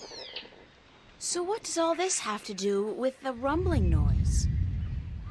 I was getting to that. If you just let me get a word in edgewise. I just had some questions is all. Anyway, Quaman is the brooding type. And he takes everything so to heart, he got instantly depressed and went to sleep. Alright. And what is he doing now? Still sleeping. That's the problem. But how long ago was it that the Orlowal banished him? The last full moon, nearly 30 sunsets passed. Month ago. He's been sleeping for a month? He was depressed. What do you want, lady? Once I got so miserable I slept for 8 years. And let me tell you, those 8 years were the happiest of my life. For a grumpy guy, he's surprisingly okay with some human coming in and asking 15 million questions. Well, remember at the beginning of the conversation, Owen, she threatened to sit right there and not move until they helped her out, so they're kind of being held hostage, more or less. I still don't understand what this has to do with the rumbling noise. See that statue over there? Yes. Sure. What's up with that? Back when the Dalmari lived on this island ages ago, they put these statues up all around the island so that they could speak with each other. You're kidding. So they're, like, telephones? Called it. Tell her what? I don't know what that is. The thing is, these statues are all connected through magic. And when you speak into one, your voice flies through the air and comes out of another statue. But I still don't understand. You saw the big head up by the mountain? Yes? That's the one they use to talk to everyone on the island, to warn people of storms or to hold evening prayer. It's connected to the statues as well. and Quaman is sleeping right next to a statue's ear. I get it. Resonance. He's snoring, and the deep bass reverberating through the loudspeaker, the big head, causes a resonance that vibrates the entire island. But can't you just wake him up? We don't know where he is. We're not much for exploring this forest. There's water and fire and monkeys. Monkeys like to play with sticks. We don't like monkeys. But can't you just, send your voice to his statue to wake him up? There are 4 problems with that. Number 1, all the statues have an assigned symbol, an identifying mark. But we don't know which his is. Fair. Second, most of the statues are broken in some way or another. What do you mean? Some statues can only talk to certain other statues. Some can't be spoken to, and some can't hear. Which makes it very difficult to get a connection through to where you want to send your voice. Crap. Number 3, in order to use the statues, you need a key. We don't have it. We don't know where it is. I do. And number 4? We're stickmen, lady. What do you think? We don't know much about magic or magical devices. And what? we're not too smart, okay? There, I said it. We're not too smart. And when you look at Woody over there, who's pretty stupid by stickman standards, that's a pretty scary thought. Sorry I asked. All right. So, we learned a lot right there, and we got a new diary entry, so let's check that out. Saturday around noon. Found out why the island keeps rumbling. It's not an imminent volcanic eruption, as I'd feared, but rather the snoring of a very, very large man, transmitted through a kind of telephone to a large speaker in the middle of the island. With all the snoring going on, nobody's getting any work done, and that's a bad thing. So I need to wake this guy Quaman up. Somehow. And the key to this, puzzle? The key to this puzzle is, I think, these telephones that are scattered around the island. Alright. So now is when we're supposed to be solving that puzzle. Go ahead and save over this one now, because that's from the old save line that was bugged. Save over that, and continue from there. Can we talk to them again, get any more information? I'll see you guys later then. If you don't step on us first. Alright. No more information. We can climb the tree, though. That's an exit we didn't have before. So Comcast built this communication network. Or maintained it, at least, that's for sure. Let's see. Found the end credit song for Alita? Oh, very nice. Congratulations, Jane Elman. Sounds enjoyable. Alright, what do we have up here now? Wooden crossbow. What? It's a big wooden crossbow, I guess. I wonder who built it and what it's for. More like a ballista at this size, but yeah, that's a thing. Oh, we don't have anything to use it for. That is definitely a thing. Kind of scroll the screen a bit, so let's see if there's anything over this way. Mountain path. If I could somehow get across to that path on the other side, I'd probably be able to make my way into the Elation village.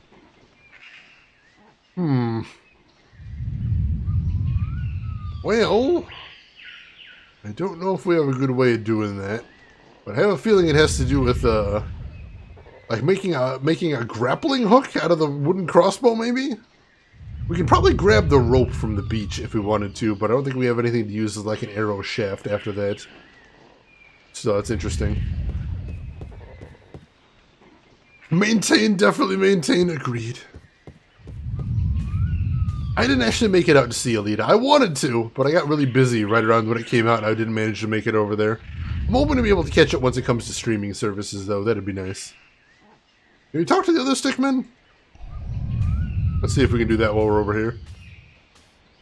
Hi, I'm Willow. Wick's the oldest. Woody's the youngest. I'm just stuck in the middle as oldest. Don't let me keep you. Wick's the boss, as always. Go talk to him. Another dead hero, unlimited power. Just kidding, just 21 months and stuff, no biggie, no biggie. No biggie, tier 2 at 21 months, that is the very definition of a biggie. That might even be, I hesitate to say, hero, a hugie. I don't think that's a word, but I'm making it a word. We're forcing that through. Canonically a word now. I'm doing good, hero. How about yourself? How have you been since I've seen you last?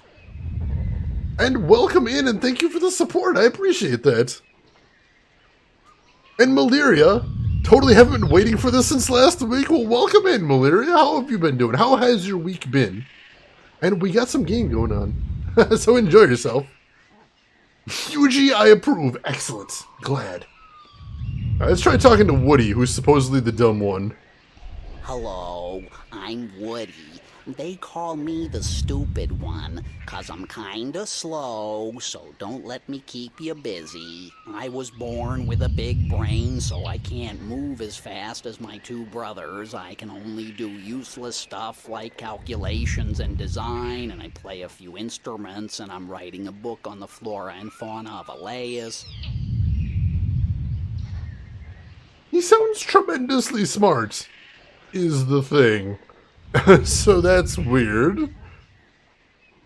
Miller, you're sick as a dog. Doing better though, but still pretty poo. Oh, sorry to hear that. I hope you get better soon. And I hope you got the time you need to rest. Get some good eats. And hopefully you'll be back on your feet in no time. Fingers crossed. Yeah, they seem to have the stupid and smart reversed. Very strange stick people right here. Here you're well, just woke up and it'll take 4 hours of sleep compared to nothing. I suppose that is better than nothing. Sorry to hear that's all you got, though.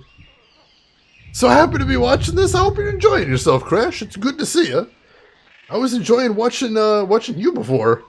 Let's see, what was I watching you play the other day? I know I watched you play through all of Resident Evil 4s. That was pretty intense.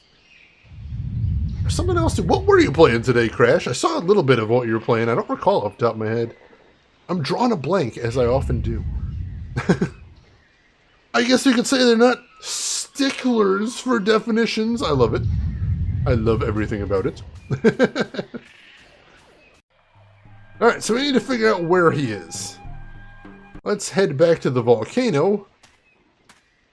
And see if we can use the big mouth again. Take a look around and see if we can spot it. We only spotted the statues we know of, though. You'd think we'd be able to spot all of the statues. Alright, you think that'd be the idea of this, at least. Maybe now that we know about more stuff, we can turn around and see what we can do. Oh, you were playing Separate Ways, weren't you? You were playing Separate Ways today, Crash. I remember. How was that? I've never actually played Separate Ways before. I've only heard people say that it's awful. Is it awful? Is it? The Monkey Island part of the game? It is an island. I haven't seen any monkeys yet, but I'm sure they're there somewhere. With their secrets. Are you liking it? I'm liking it so far. Some of the puzzles are a little 90s, but the writing is very good, and the voice acting is fun as well. If you've always wanted to play this, you love a good point and click, so far I'd say I recommend it. Alright, so let's take a look at all these again. It's a small, eye-sized aperture with a crystal in it, like a lens. Right. Maybe some kind of telescope? That's the idea. I don't see anything interesting. Alright, so we're still seeing nothing at 1. It's a statue standing in the ruins of a city. We know that one. I can see a statue on a cliff overlooking the sea. We know that one. I don't see anything interesting. Nothing there again. I don't see anything interesting. There again. I don't see anything interesting. There again. It's a statue just below a really tall tree. We know that one as well. I don't see anything interesting. Somebody's looking back at me. Oh, wait. That's just my eye. The lens is turned into a mirror. So I assumed that that was a mirror because that's referring to this location, but I suppose I don't know that for certain. I can't prove this. And honestly, we don't have anything else to go on. We don't know any other statue locations. So, I think we might have to just assume that symbol number 9 is where we need to communicate with. And see if maybe we can point a statue towards that and see what happens. I think that's all I've got right now, unfortunately. Nothing else to do around here now. We can still see the large tree in the background. That's about it, though. That's a huge tree. There's a... Alright, we already know that that's the crossbow now, so that's a thing. I see, Crash, I've never had the patience for this game, but I love everything about this game. Well, don't worry, that's what I'm here for. I'm here to play them on your behalf, so you don't have to, so hopefully you'll enjoy watching at least. The monkeys are the secret. No one knows they exist there. Secret monkeys. The secret of Monkey Island is secret monkeys. I love it. I never even considered this. It's sort of monkey secret recursions. It's deep. It's deep and I love it. Let's see. We'll see how much you recommend this game after grinding out the 1,000 year Keeper of the Balance chapter. I'm a patient man. We'll see. Something I'm thankful for. It's something I love about Twitch is watching people play games I would never play myself. It's a very cool thing. I appreciate that that is a thing that can be done. Kind of a terribly kept secret if you put it in the name of the island. It's like calling Area 51 No Aliens Here Garage. Oh my god, I love that. Alright, so here's the interesting thing. Is, if you don't know, Ron Gilbert has actually said he knows what the title, The Secret of Monkey Island, refers to, as in he knows what the actual secret is. But many of the sequels to that game were made without his input. So they sort of veered off from what his original plan is, and he still says he still knows what it is, but he won't tell. Which kind of breaks my heart, because I want to know. I want to know! Is that too much to ask for? I wouldn't think so. I guess he's not around. I should try again later. Alright, so I was hoping I could maybe ask him if he's seen the sleeping guy, but apparently not. Alright! Alright, so let us try pointing the statues at location number 9. Also, can I grab the rope? I don't think I need to have it in this cave anymore, and I think I might need it later then. Let's see. It's to create a red herring, but it's not a red herring, and that's the beauty about it. Reverse red herring. It's brilliant. Shane wants to know. Tell him. I know. Please tell me. What is the secret? I need to know. Inquiring minds want to know, and I have the inquiring mind. It's me. Alright. Let's try turning this towards location 9 as I have dubbed it. What's it pointed at right now? 3? Alright. Pointed at 3. So it's going to take a little bit of turning. That's 4. 5. 6. 7. 8.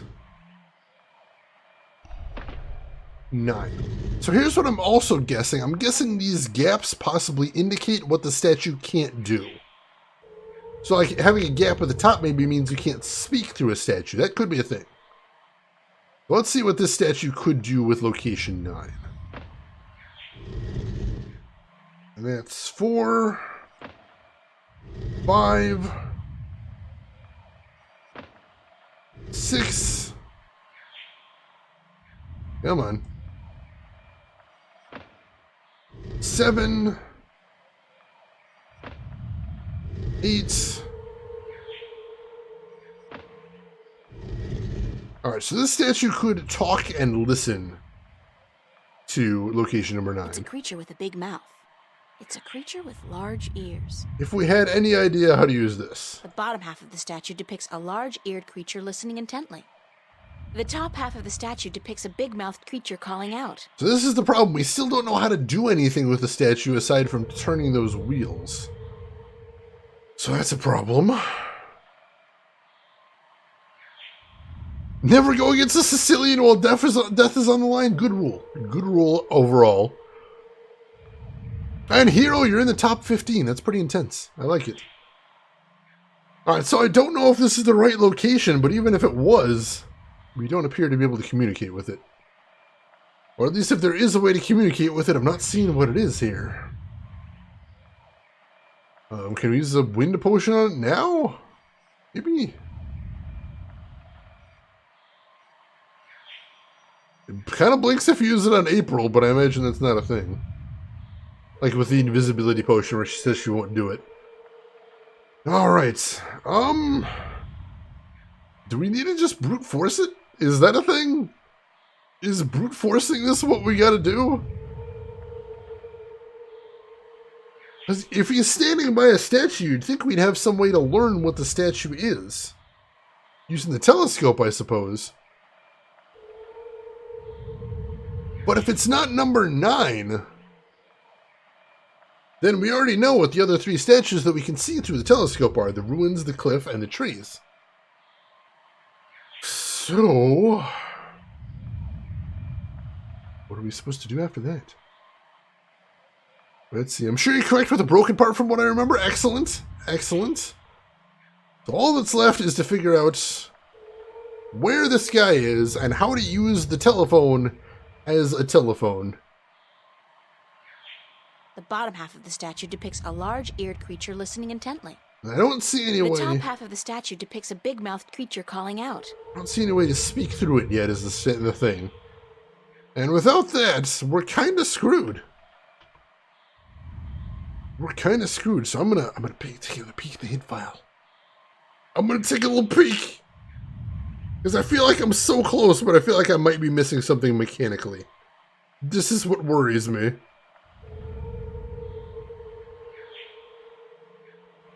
Yeah, we know we need to wake him up.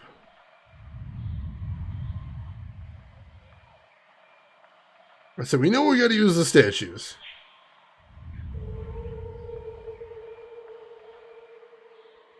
Oh, we got a raid going on here? Arcady, thank you for the raid right there. Oh my goodness. Here, I'm looking at my phone when that comes through. Welcome in, Arcady. Oh geez, getting timed out by Nightbot. The eager jaws of Nightbot. Welcome in, Arcady, and welcome in, Raiders. I see Mini B Pogi. I hope I'm pronouncing that right. Welcome in. And welcome in to anybody else. For anybody that doesn't know me, my name is Shane. That's Shane is Games. I play the obscure, unusual, and nostalgic. And today we are playing some Longest Journey for the PC. We're going through a big puzzle right now. So we're getting a challenge right there. Got it right? Boom. Excellent. I always love it when I get that right on the first try. Arcady, thank you for the raid right there. What were you playing today? What were you up to before you stopped over here? Tell me everything. I want to hear. The eager jaws of Nightbot is what got me banned from Amazon's self-publishing system. Oh, don't tell lies, Jess. You can't get banned from Amazon's self-publishing system. This I know. Arcadia's good at puzzles. Always enjoy some fellow puzzle solvers in here. Let's see, playing some Lisa. Everyone tells me Lisa's amazing. I didn't really get grabbed when I watched the trailer for it on Steam, but everyone tells me Lisa is incredible. I'm gonna have to pick it up at some point, I really am. Malaria, you agree as well? Damn it. Damn it, I saw the trailer on Steam like a long time ago, and I'm just like, this doesn't look all that great, but everyone, literally everyone tells me it's amazing. That's the Artificial Rain, welcome in. Oh, you just finished it too, excellent. Let's see. It's not what a trailer will get your interest in. Fair. Fair. Just play it. I will. Next sale, I'll pick up a copy. I know it gets pretty cheap. I know there's DLC as well. Did you play the DLC too? Or did you just play the base game? I don't think I've heard anyone mention the, I don't think I've heard anyone, mention the DLC as well. Is that a good thing? Is that not a good thing? I'm not sure. Let's see, so...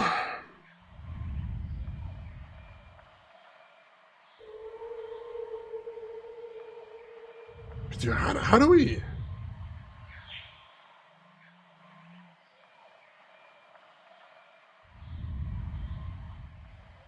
I don't know.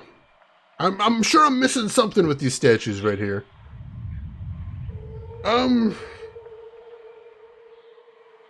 Let's head up to the big tree. Let's head back to the big tree and see what we can see over there. I'm curious here. Let's see. It's not easy to keep going through. I need to revisit it. Ooh, alright. One of those games then. It's rough mentally, but well worth it. Took me about 13 hours on hard mode. Alright. DLC at a later date? Fair enough. Fair enough. Mini-Me, thank you for the follow. I appreciate that. Welcome in. Did you just finish the 6-hour raid, some food, and then bedtime? Alright, well, thank you for stopping by. I appreciate it. Want to know a starting point hint? Yeah, I think at this point, Malaria. I figured out so much. We know the order of the symbols. We know what all the symbols are. We know where 3 statues are. I think I know the address of the volcano as well. I just don't know what to do at this point is the question. Love the stream. I'll be back in the future. Excellent. Thank you for the follow as well. And thank you for the raid once again. You take care of yourself and we'll see you around. Let's see. Only the statue. Ooh. I didn't actually think of a statue being able to listen to itself. That hadn't occurred to me at all. So let me try that. Let me try that and let's see what we can do from that. Let's see, you look like a slightly older and hairier version. Let's see, you remind me of a streamer I knew who's smaller and younger. You look like a slightly older and hairier version of I might actually be from the future. I can neither confirm or deny this. Usually I get told I look like Penn Jillette. Which I'll take that as well. That's fair. Alright, so this is the tree statue. So this one is symbol number 7. So what happens if we go over to this, and then remember we didn't take our key with us, so we need to go back for that. So let's go back and get the key real quick. Dang it. Go grab the key. And what happens if we try and set that one to listen to itself? Like I said, that didn't even occur to me. So I'm not sure what's going to happen when we do that, but I'll give it a shot. I will. You can see it. Excellent, excellent. Have you seen the new Terminator trailer? I have not. I have not. I saw it was out, but I did not catch a glimpse of it yet. Does it look good? Does it look interesting? Because Terminator movies have not been good for a while. I have not enjoyed a Terminator movie that much for quite some time. What was the one that took place in the future? Salvation? That was kind of cool. It was an interesting premise, but it was still kind of forgettable. It's got Linda Hamilton in it. That is pretty cool. Linda Hamilton is a giant badass. That's a promising sign. But you can take good people and put them in a bad movie. I'm still going to be wary, possibly cranky. Artificial Rain, thank you for the follow as well. Glad to have you here. Let's see, Chris, are you going to try the new Coke? If I can get a hold of one. I've heard they're very limited quantities, but if I can get a hold of one, I definitely will. Let's see. Kind of making me feel comfy here already? Well, good. We like this to be a comfy place. That's important. Let's see. Fair enough. Fair enough. Alright, so we'll pop the key in here.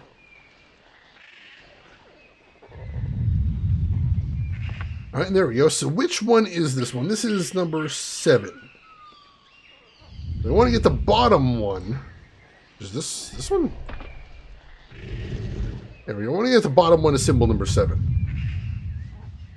So that's symbol number 2, 3, 4, 5. We're on track. 6, 7. Alright, so now it's set to listen to its own location. What happens if I inspect it now? Hello? Doesn't seem like it's working. Alright, what if I set the top to it as well? Let's try setting both of them. Try setting both of them and see what happens there.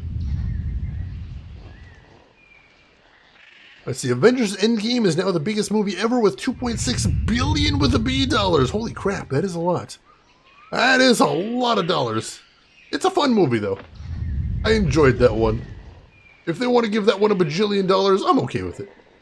I am fine with that. I am not keeping track of what this is. Alright, so that's symbol 6 up there. That's symbol 6. And there's symbol 7. Alright. Let's try this now. Hello? Doesn't seem like it's working. Alright. Almost there with this statue. Alright. Alright. Let me make sure I have it set right. So they're both set to symbol number 7. I can't look at the top of this statue for some reason. That's the odd thing. All the other statues I can look at the top or the bottom, but this one, I don't appear to be able to look at the top. No, I can't see it from up here either. Just a crossbow up here.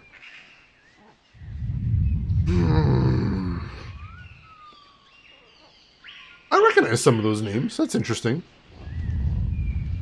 Billy Ray Cyrus? I didn't know he wrote for movies. Still tuning totems? Yes, Argent. We made a little bit of progress, and we also found out we ran into a bug. So I had to reload an old save, but we didn't actually lose too much, so it's fine.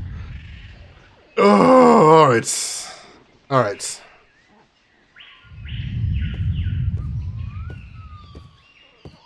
That's really odd. So this is currently listening to this location. And also talking to this location. Why would this one want to listen to itself? The bottom half of the statue depicts a creature listening, while the top part depicts a similar creature calling out. Why would it want to listen to its own location? Hello? Really weird. Doesn't seem like it's working. Also wrote Dark City. I love Dark City. Oh, Dark City's awesome.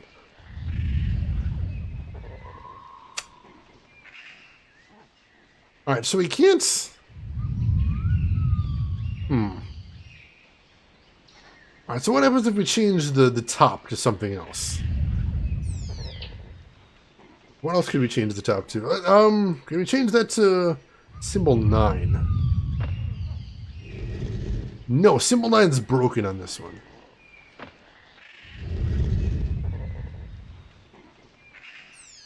Why would we want it to listen to itself? What's the advantage of having one listen to its own location? Wish I could help, but I have no idea what's going on. No worries. No worries whatsoever. This has been a long, involved puzzle. We've been working on this for the majority of the stream so far. It takes up most of this location as well. Big, multi-location puzzle. We got a whole shitload of notes, which is what I'm looking at down there. I've taken a bunch of notes. We've figured out a lot. We've decoded these symbols. Oh, we just need to figure out how to... We just need to figure out what to do now. Alright, let's do something else here. Let's do something else. Let's make a chart. As Quazanim mentioned making a chart, I think we need to make ourselves a chart. Because I think what we need to do is we need to figure out what statues can talk to what statues in which ways. So maybe we can see if we can daisy chain the statues. That might be a thing too. Chart, chart, chart, chart, chart, chart, chart. Yes, we're making a chart. We're checking it twice. All right, so let's make a chart. I'm gonna write down 1, 2, 3, 4, 5, 6, 7, 8, 9. Chart time! I'm so close to the statue, damn it. Wait, what are we chanting? I think something along those neighborhoods. I don't know if I was wanting to get excited about charting, but you know, I've had stranger days. Alright. Alright, we're so close with this statue. I've got another idea, though.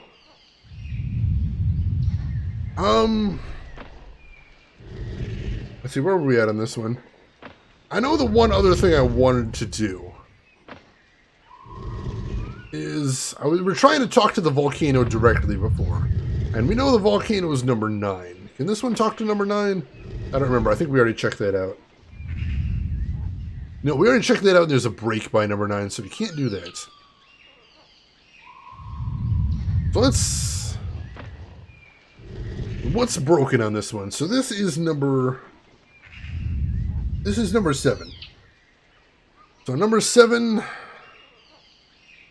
I have made too many numbers. This chart is stupid. Alright, let's make a new chart. Make a new chart that doesn't suck. Because all we need to know about here is 2, 3, and 7. So 2, 3, 7. Let's see, the symbol on top right now, that is symbol number 8. Yes, that is symbol number 8 in the, the notes that I have made. I have dubbed it symbol number 8. Let's see, hey, when you have a week of constipation, you start being excited by things that would disturb you by all the context. It's true. It's true, strange context can settle in all the time. So number 7 cannot talk to... Make a note, we're saying what can't talk to things. So number 7 cannot talk to number 9. It's a triangular hole. No, not that one. Like a keyhole. Can't talk to number 9. Broken for number 1. Broken for number 2. So it can't talk to number 2. And let's see, this is talking. This chart is terrible. It's a triangular No, hole. not that. Like Dang a it. keyhole. 3. Alright, there's 4.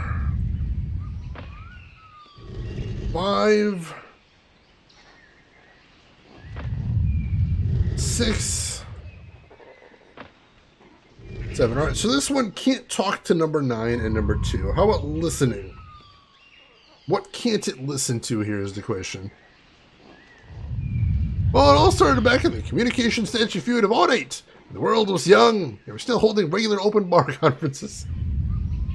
Alright, so what can't this one listen to? Let's find that out. There's 8. There's 9. 1. There's 2. So this one can't listen to 3. 4. 5. 3.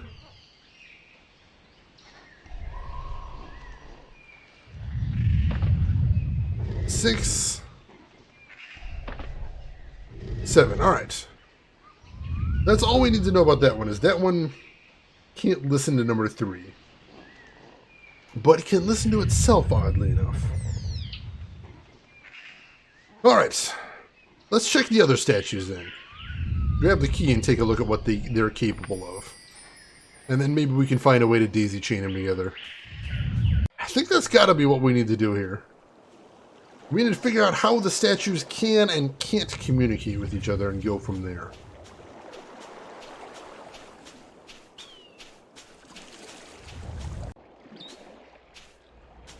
So let's see. Number 7 can't talk to the volcano, and that's one of the ones I'm very concerned about.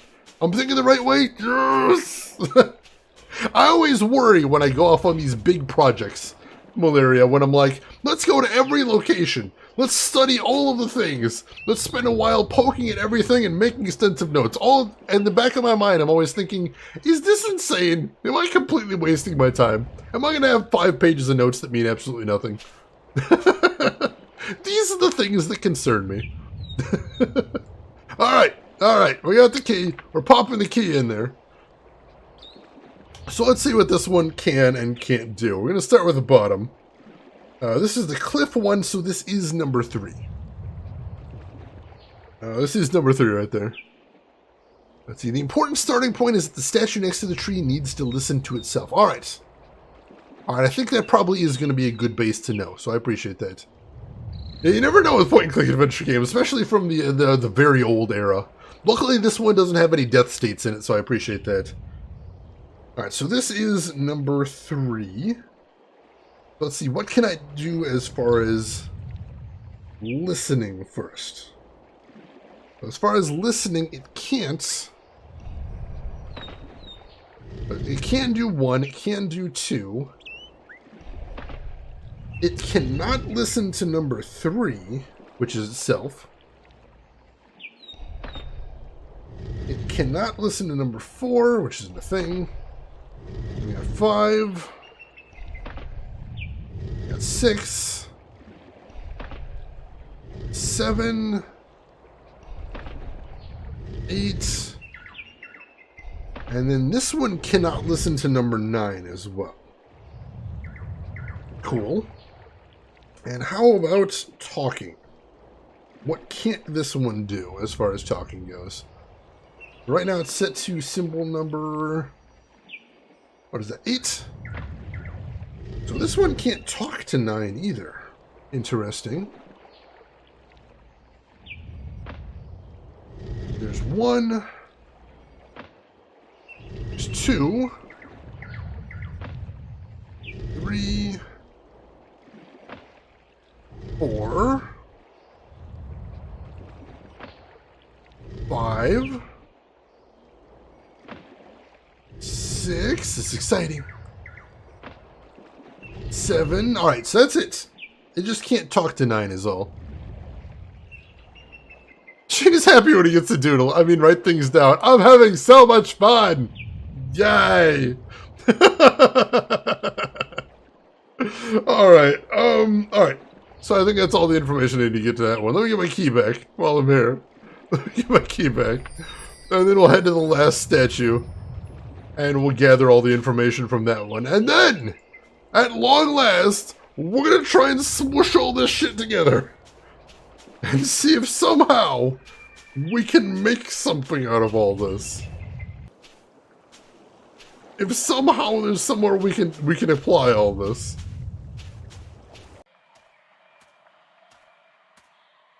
So I know one of the we need to talk at the volcano, I think. Because if we can talk at the volcano, no matter where he is, we'll wake him up, I believe. If we can figure out a way to do that, that'd be a good thing. But right now, 3 and 7 can't talk at the volcano, so we can't do that there. Alright, so this is number 2, the ruins one. Let's pop the key in here. Let's take note of what it can and can't do. So we'll start with listening. What can't it listen to? So it's on symbol 9 right now. So 1, 2, 3 is good. Oh, so it can't do 2, so it can't listen to itself. That's fine.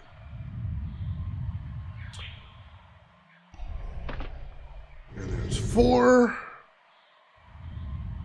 Come on. 5. 6. This one can't listen to number 7 as well. 8. Alright, cool. Let's do the talking next. Let's see. So is it receiving station and sending station for the icons? Exactly. The top ring is the sending station. And the bottom ring is the receiving station, I believe. We haven't technically done any of this yet correctly, so I'm not 100% sure, but I think so. And then April messes up the statues and instead calls upon the apocalyptic god that starts fire and chaos for a world. I'd see that. That sounds fascinating. Exactly. Those represent capabilities that the statues no longer have, it would appear. So what can't this one talk to? We're on 9 right now. One. No, that's the wrong one. 1. Oh, we just did that, right? No, we need to do the top one now. But 1, 2. So this can't talk to number 3. 4. 5. 6. 7. This can't talk to number 7 either.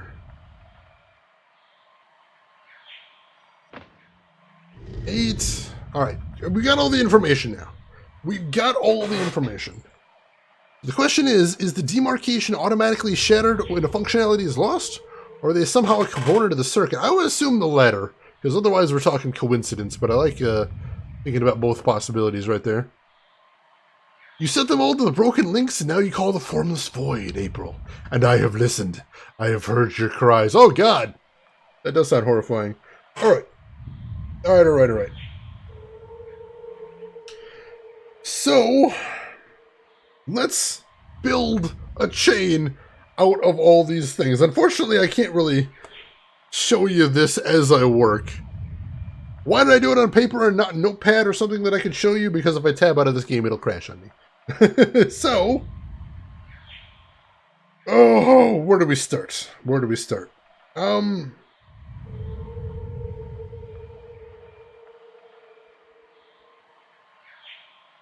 So, any of the stations can talk to themselves. So that might be how I start the chain. Unless I start it from 7 listening to... Oh, I might have to start it from 7 listening to itself. That's where I start.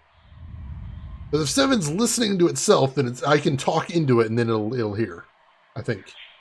Yeah, that's where we start. Alright, so we start with 7. 7 is the start of the chain. And then what can 7 talk to? 7 can't talk to 9, it can't talk to 2, but it can talk to 3. So we'll point 7 at 3. What can 3 talk to? 3 cannot talk to 9, but it can talk to 2. So we'll point 3 at 2. What can 2 talk to? 2 can talk to number 9. And 7, 8, 9, as we know, Rage Nut.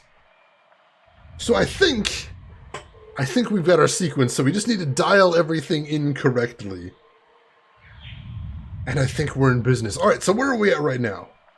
I literally don't remember where we're at. We're at the ruins! Good. I'm a little lost. So the ruins are number 2. So 2 needs to listen to number 3. That's the bottom one. That's 1, 2, 3. Cool, we're good there. And then it needs to talk.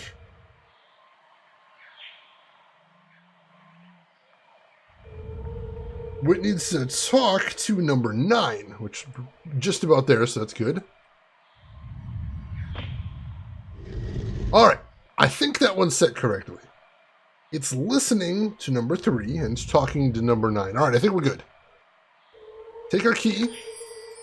Let's head off to the next statue. Oh, I think we're getting somewhere. I am excited, ladies and gentlemen. We've been doing this puzzle for nearly the entire time we've been streaming today. You'd think I'd be more frustrated with this, but this is actually really fascinating. Because it's had momentum the entire time. It feels like the entire time I've been working with it, I've been learning more and more things. So I'm still down with this puzzle. I am very excited about this. The only thing I haven't liked so far is that thing with triggering the twig people. That was odd, but we got past that. That was fine. Alright, so, pop that in there, and this is number 3. So 3 needs to listen to number 7. Let's do that first. 1, 2, 3. Come on. 4, 5, 6, 7. All right, cool. And then it needs, number 3 needs to be able to talk to number 2. On 7 right now. 8, 9, 1, 2. All right, let's double check that so it can talk.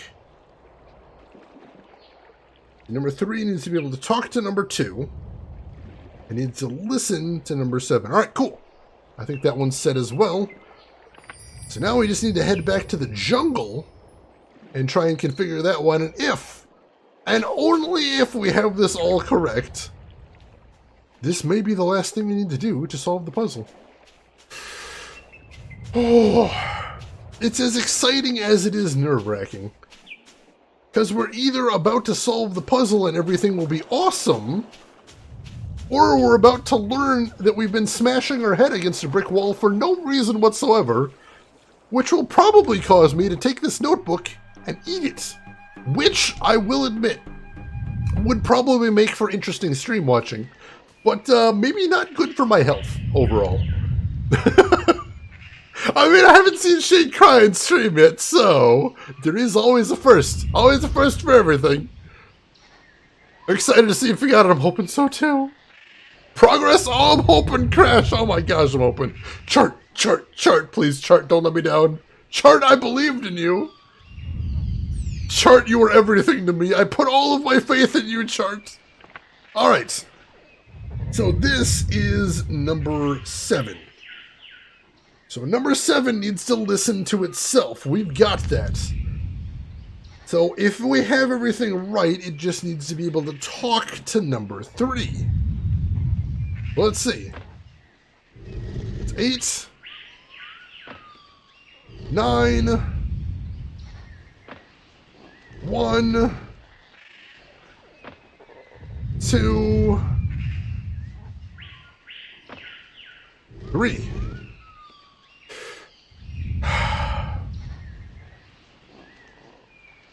Here goes. Hello?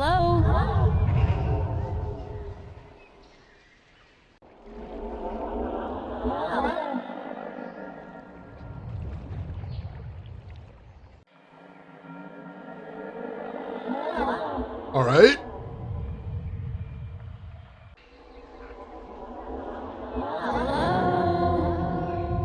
Ooh.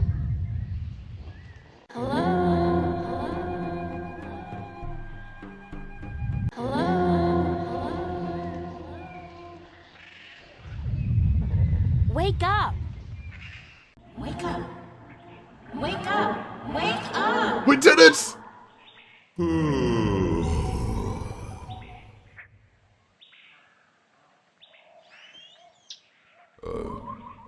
Who'll be there? Can I actually hear him from here? I don't know if I should be able to hear him from here, but let's... Hello, Quamon?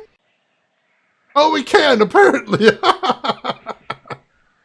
Oh my gosh, thank you for the GG! He cries happy tears, first try, oh my god. Whew, that was exhausting. Oh, thank you, Notes. Thank you, chat. Thank you, Malaria. Oh my god. That was a hell of a puzzle. I like that puzzle a lot. I really did. That puzzle was cool as hell. I know, Quasin, you said you liked that puzzle too. I like that puzzle. That puzzle's awesome. No crying. Not today. Not today. Maybe next time I play, that's why you haven't seen me, I didn't have a cam when I played Deadly Premonition. The true ending of Deadly Premonition makes me tear up every time. True facts. So maybe someday. Maybe someday. It's your wake-up call, sir.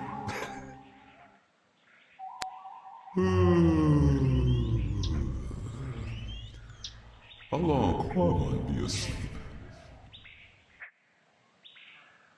About a month. I think you should have such a place for it. What be the use? Quamon be an outcast. No one like him.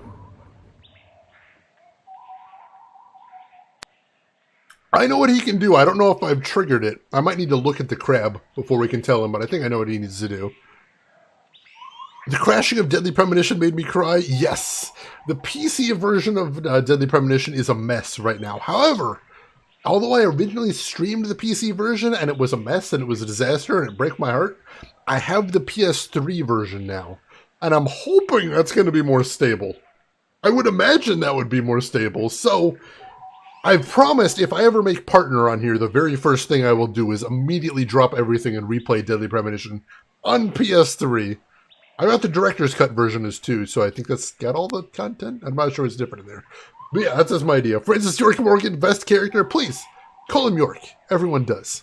That is one of my favorite games of all time right there, Malaria. I love that game. I'm very disappointed. The scene after the credits in the director's cut version, with Amazing Grace playing in the background. That's the one. Let's see, the 360 and PS3 versions. This is the digital versions. All right, cool. That is actually a very good thing to hear, Finkelroy. Because that would break my heart if I put the PS3 version in there and that was crashing too. That is good.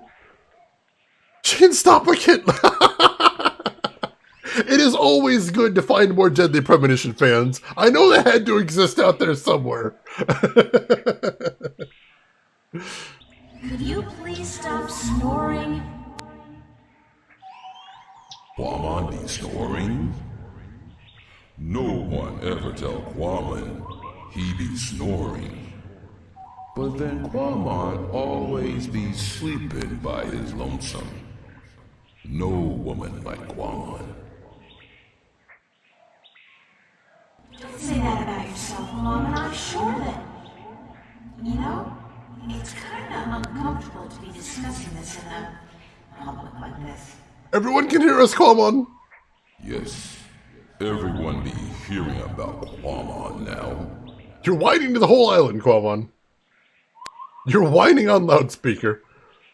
DP-Fix only fixes so much. I didn't even use DP-Fix the first time I played, because I don't like what DP-Fix does to the graphics. I guess the first thing I heard about DP-Fix is it fixes the colors, and I'm like, no, I feel like it's supposed to be all drab and gray. Like, that seems to be the way Deadly Premonition's supposed to look. And DP-Fix sort of makes the colors pop? And that's just weird to me. It doesn't feel right. So I didn't even use it, and it was kind of a mess for that reason. Shane loves Deadly Premonition. Did you hear that, Zach? Oh my gosh, Crash! Crash, are you a Deadly Premonition fan too? He's still my beating heart. I think it makes it crash less often and lets you change the resolution. Oh, that would be nice. That sounds nice. I appreciate that as well. I didn't know if you could turn off the graphics fix, though. You want to talk about your problems? Face to face? What be the point? I'm a good listener, and I'd like to be your friend. That'd be the point. Quamon not sure if he want friend now. Depressed giants, ladies and gentlemen. That's what we're doing right now. Crash, you're a huge fan. Awesome. That's so fantastic. We're starting this right here, right now in this chat. We are starting the Deadly Premonition fan club, and we're all inaugural members. Anybody in chat that has no idea what we're talking about, you're joining the club too. We'll help you figure it out. Please let me be your friend. Why? Because I'm lonely too. I don't really know anybody on this island, and I need some help. Well, Quamon be wanting to help, but... What? Okay. Quamon be your friend and talk to you. My secret place be in the ruins of the old temple by the wells. Follow the stream up from the rock beach and go right where it branches. Boom! Thanks, Carmen. I'll be there as soon as I can. Alright, so first thing we need to save, after having done all those shenanigans. Let's save over our last bad save from the bugged line. Save right there. And that'll overwrite all of the bugged saves, so we're back in good condition. It's like Tinder on loudspeaker. That seems like the most awkward thing imaginable. Like, just imagine actually doing that. Just standing at a street corner and just screaming your details into a loudspeaker. And then every once in a while just sort of looking around. Seeing if you got any... seeing if anyone's interested. That sounds like possibly the worst thing in the entire world. Alright, so first thing we're going to head down to the beach. And I'm going to make sure that I took a good look at the crab down here. Because I'm pretty sure I need to have gone through the whole sequence with him there to be able to trigger whatever I'm going to need to do next with Quamon. As April said that we need somebody big and strong to break the shell, and I'm pretty sure that's Quamon. I'll head over there, and we've already heard all this. We're going to skip through this, that's fine. And then try interacting with it myself, and I can't. Can't break the shell. It's too thick and solid. Throw up hands in disappointment. Alright. So now we'll go talk to Quamon right here. After all these shenanigans, there was a lot of shenanigans tonight. I'll tell you that much. I'm sure she meant Crow. Yeah, Crow's big and beefy. Just get him to fly up like a mile up in the air and then just dive bomb the thing. He'll splatter. That's a bad idea. Let's don't do that. Thick shell, dummy thick. Dummy thick. Alright, Quiet Giant's Glade. Hey, Quamon. He is a big dude. Not exactly use trees as a toothpick big, but he's a big dude. It's another one of those statues come phone booths. They must have been popular in their time. Apparently. Hey, Quamon. What up, dude? How's it going? Whoa, you are big. You're just about the biggest person I've ever met. Quamon be a freak. No one be liking him. I didn't mean it that way. I just meant... April, you know just what to say, don't you? You do. I'm sorry. I like tall guys. Really, I do. Good recovery. Good recovery. You be the only one then. Because no one else want anything to do with Quamon. Oh, good. Now he's moping off. Oh, hey, dude. Wow, he is a big dude. How did you come to be on this island? That be a long story. Do you want Quamon to be telling you? I mean, you talk really slow, but I am honestly curious. Did we turn the PA system off? No. Hopefully no one's listening. You might have to get real close to the statue for it to work. We'll hope. We'll hope. You look bigger than in your pictures. Oh god. We're back to the Tinder analogy.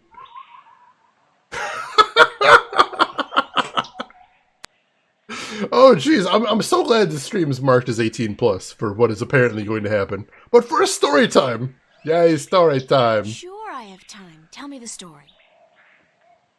Many long moons ago. Oh, it's gonna be a long one. Quamon be happy. He be working at the Circa in Coruscant, where he be big attraction. Circus, I What assume? did you do? Quamon be the world's strongest man. He be popular. People come to see him from all the Northlands.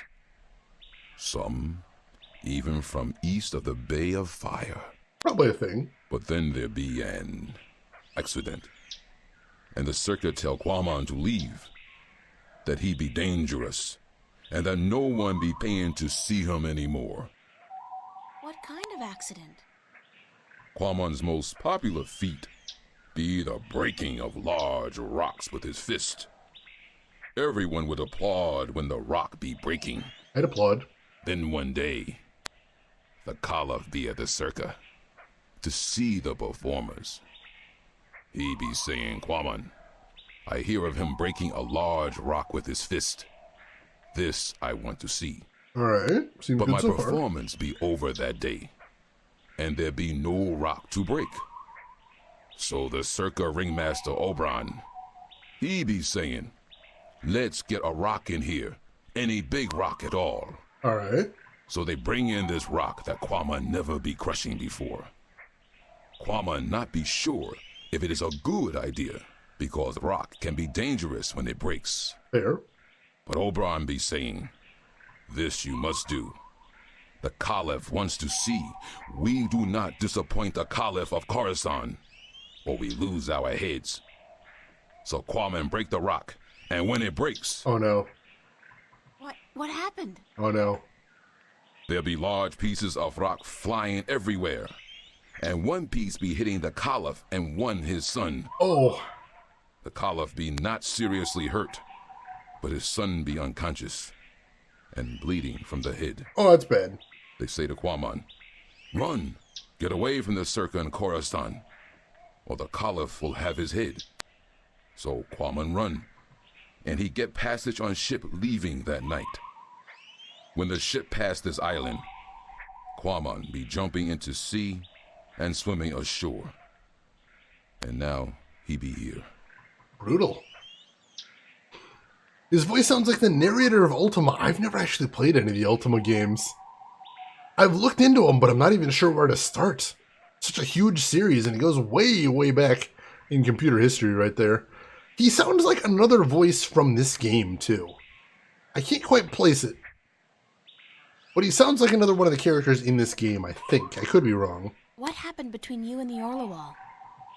Oh, Quamon be so clumsy, so dangerous. He should not be among people. He be only hurting them. Aww. The Orlawal be kind, letting Quamon live and fish in their village. But then Quamon be stepping over a young Orlawal, almost breaking his shell. The Orlawal tell Quamon to leave village, to not come back because he may kill an Orlawal. They tell him to go as far away as possible. Aww.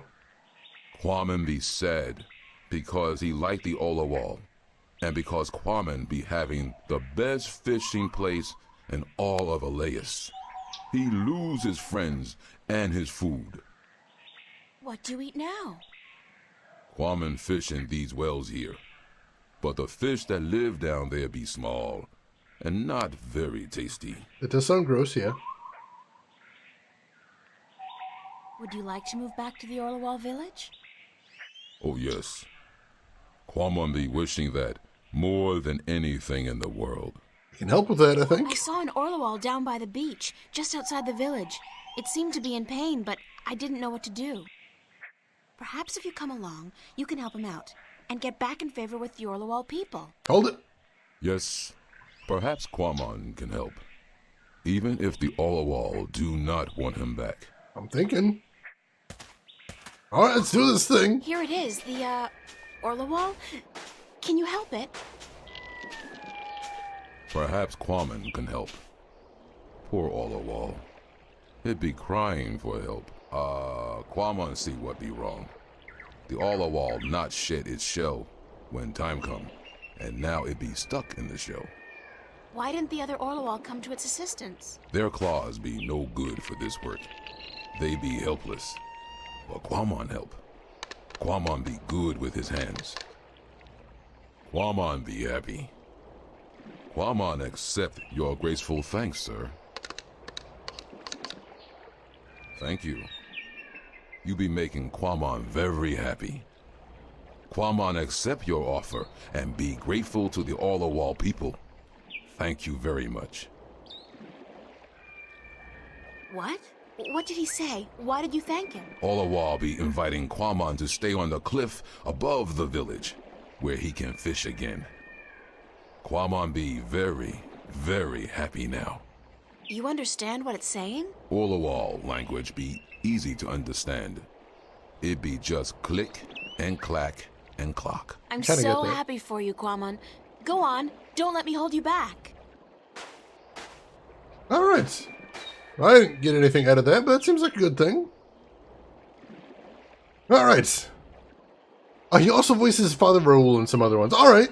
I thought I recognized him from somewhere. I know they do that with a lot of, especially older games where they didn't have the budget to hire on a cast of, 30 or 40. That's fair. That's fair. I respect that.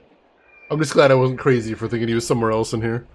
It sounds like Quamon can do anything except refer to Quamon in the first person. At least I understand what he's saying. That's fair.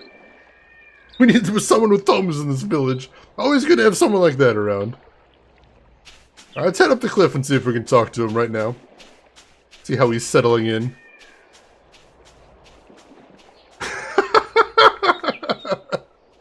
Hopefully there's not going to be any awkwardness when we barge in there, Argent.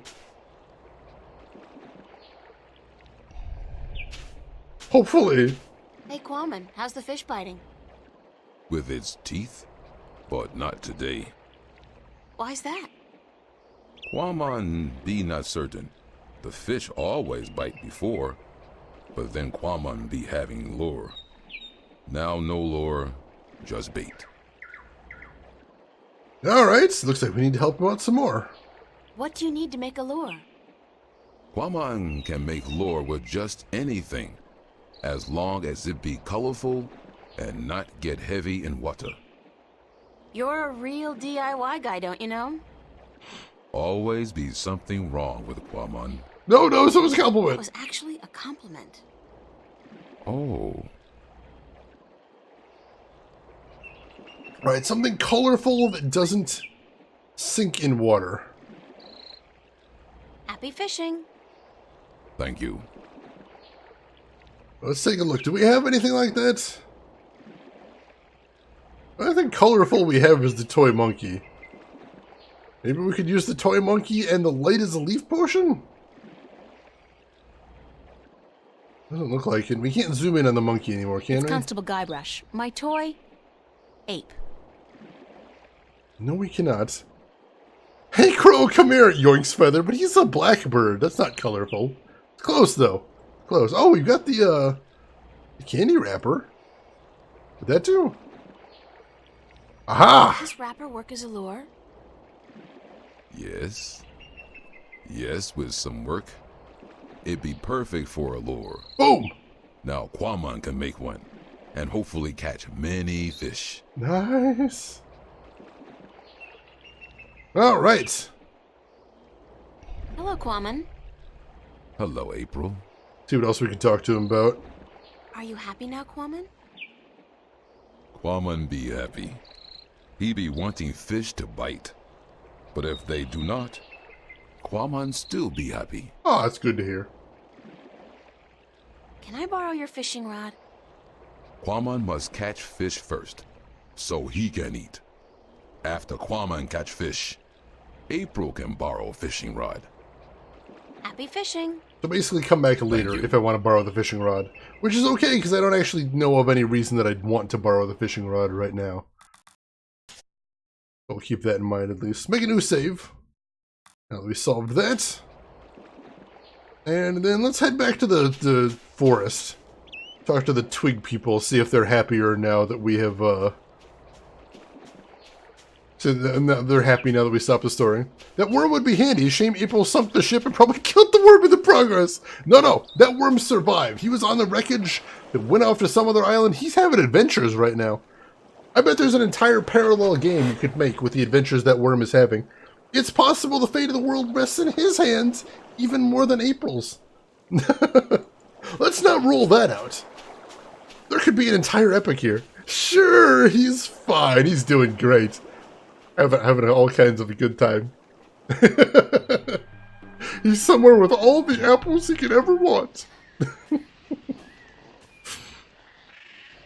Quammen, I need your rod. For something totally unrelated to fishing, but given how this adventure is going, I'll figure something out. I actually wondered if I might need to fish somewhere. I'm not sure, though. Alright, little stick man. We helped you out. Be appreciative. Help me out with something.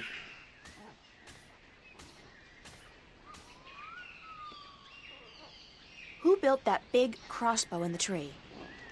I did. Well, I thought of it. And these two nincompoops gave a helping twig on the, manual side. So they built it, and you supervised. Yep, but it's not done. There are still a few pieces missing before we can blast off for Luna. Freaking what? I'm sorry, what? Did you say blast off for Luna? That's what I said, Luna. As in the moon? The same. You intend to go to the moon using that thing? Lunar cannon. And yes, that's the plan. You guys are loonies. I was going to say idiots, but that If works. by loonies you mean visionaries, then yes, we are. That's not what I meant. how come you're not working on your lunar cannon now? Because of that infernal noise is why. But Quammen has moved back to the Orloal village. He's not going to disturb you again, trust me. Really? How the heck did that happen? Nah, I don't care. The important thing is we can work again. Thanks, lady. For a second when he's like, because of that infernal noise, I'm like, oh god, is it bugged again? Did he not notice the noise isn't happening? But we're good, we're good. Looks like Shane used that invisibility potion on himself instead of April by mistake. Oops, misclicked. Somehow misclicked outside of the game. Lunatics, Moonstruck. So many moon-related euphemisms are crazy. I love it. I love it. I didn't even notice that, so good catch. Alright, so I think I need to wait for them to go up the ramp before I can do anything, but I'm going to follow them up and see how they're doing after that. We'll chat with them at the top of the ramp, and then we'll see what we want to do next. Which probably involves talking to Quammen again. That's basically all we've got as far as options at this point. Alright.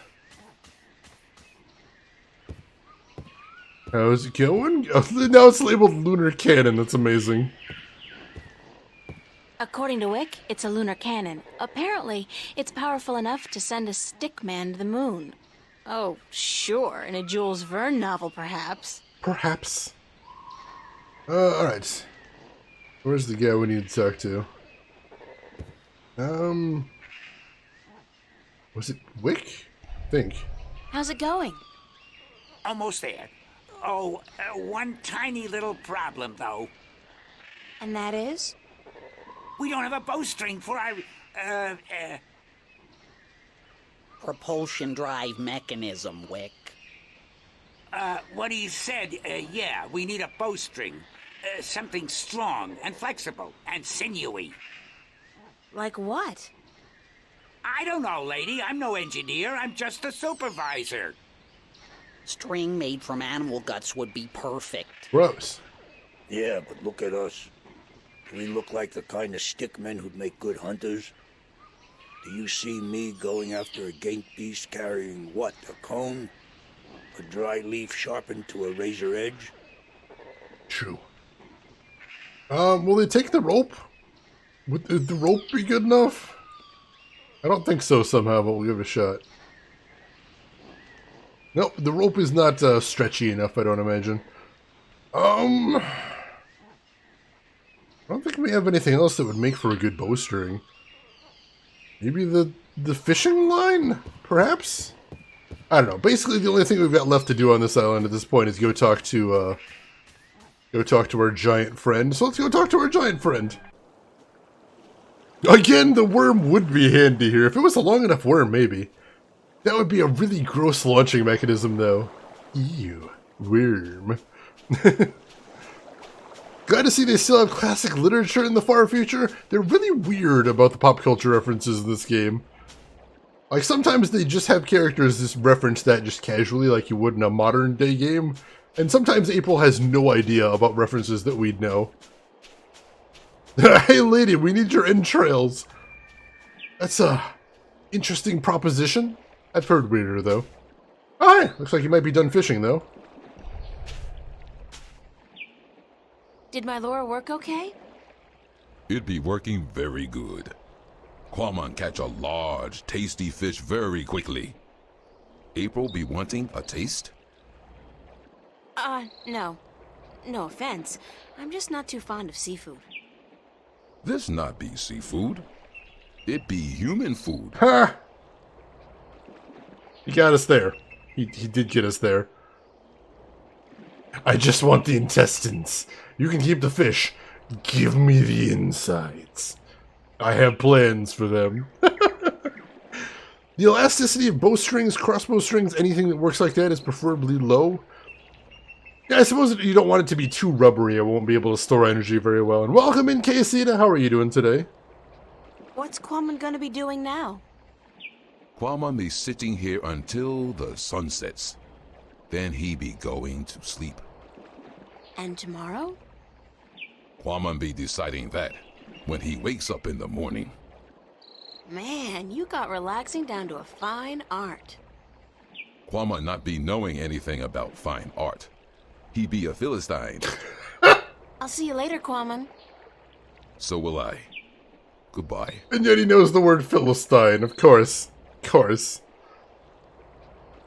Alright, see if we can grab the fishing rod then. I don't figure I'll be needing the rod anytime soon, but I'll borrow the line. That's gotta be the thing we need then.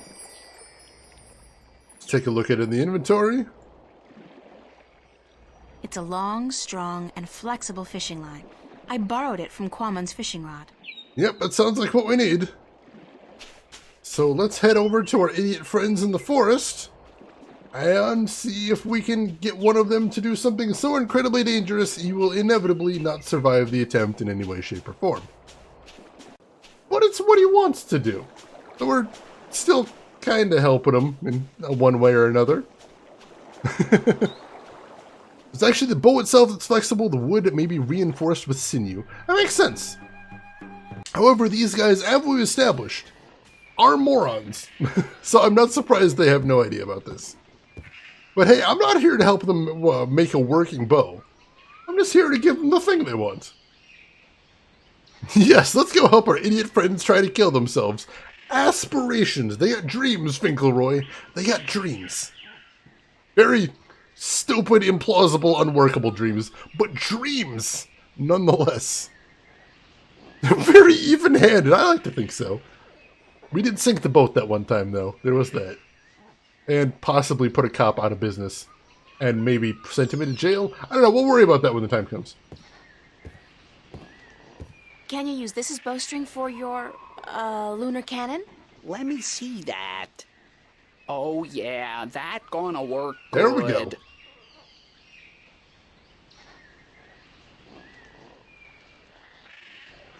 All right, listen up. I got us what we need. And now we finish this damn cannon. Go to work, people.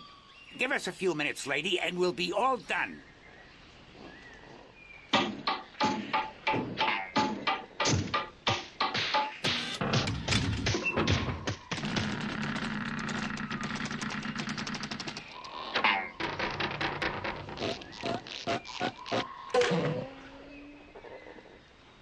It worked. Of course it worked, you wood-brained fool. I built it. Several minutes of cartoon noises later. Alright. Are you done?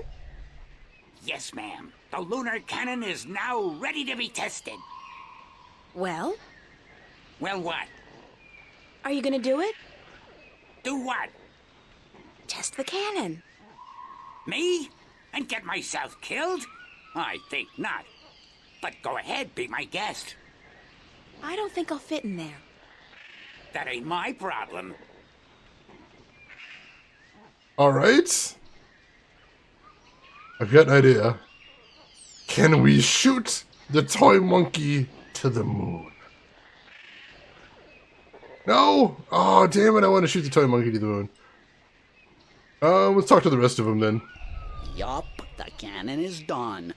I feel like sleeping for a year or two. Stay on task, buddy. We need you. What about the other one? Hey, all done. And we did absolutely nothing. As usual, aside from shouting a lot and kicking mine and Woody's arse. Supervising. He supervised. Important. It's the Stickman's lunar cannon. Alright, so... Can I test the cannon? Be my guest. But I won't fit. It's the Stickman's lunar cannon. It's the Stickman's lunar cannon. So I can't do anything with it there, and I can't shoot the toy monkey, really? But I want to shoot him to the moon. Alright, what else could I load in there? Rope? Without a hook, there's not much point in shooting the rope across. It's not going to tie itself to the tree. Alright, so I need to put a hook on there. I don't really have anything very hook-like, though. I don't think. Let's see, is there any item I could use with this?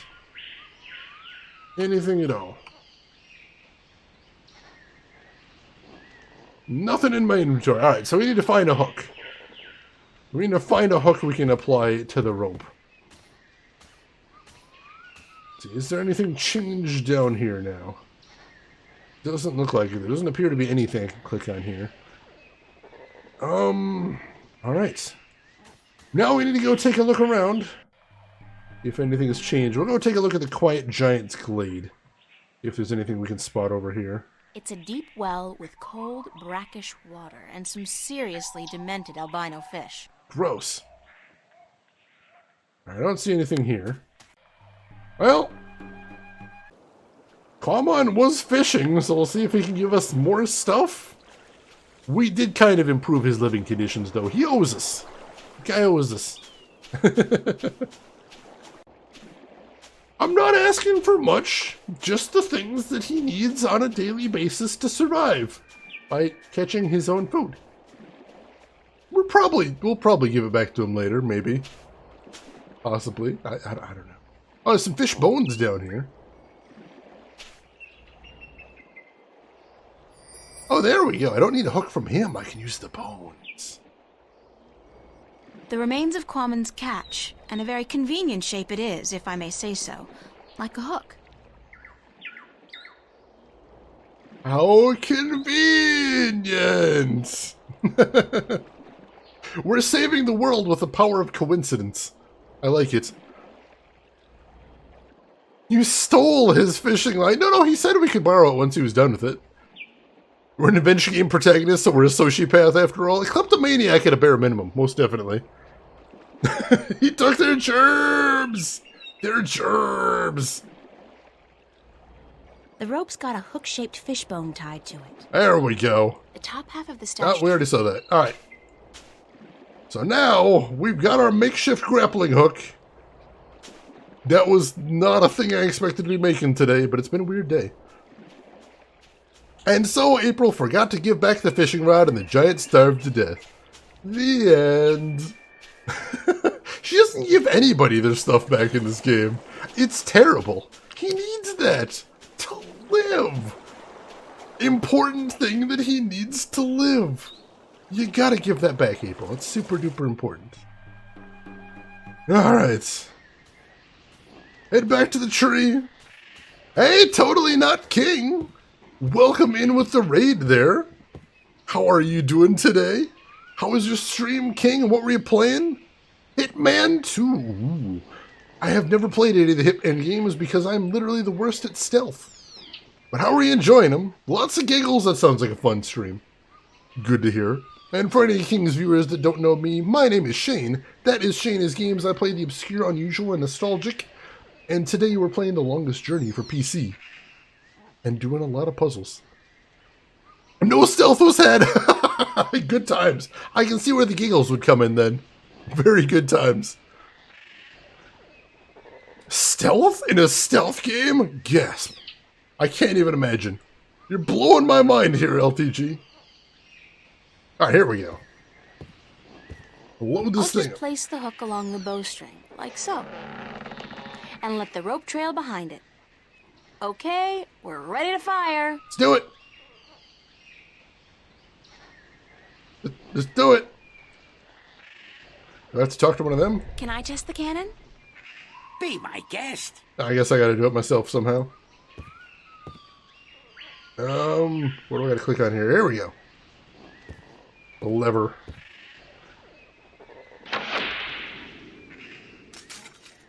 Nice.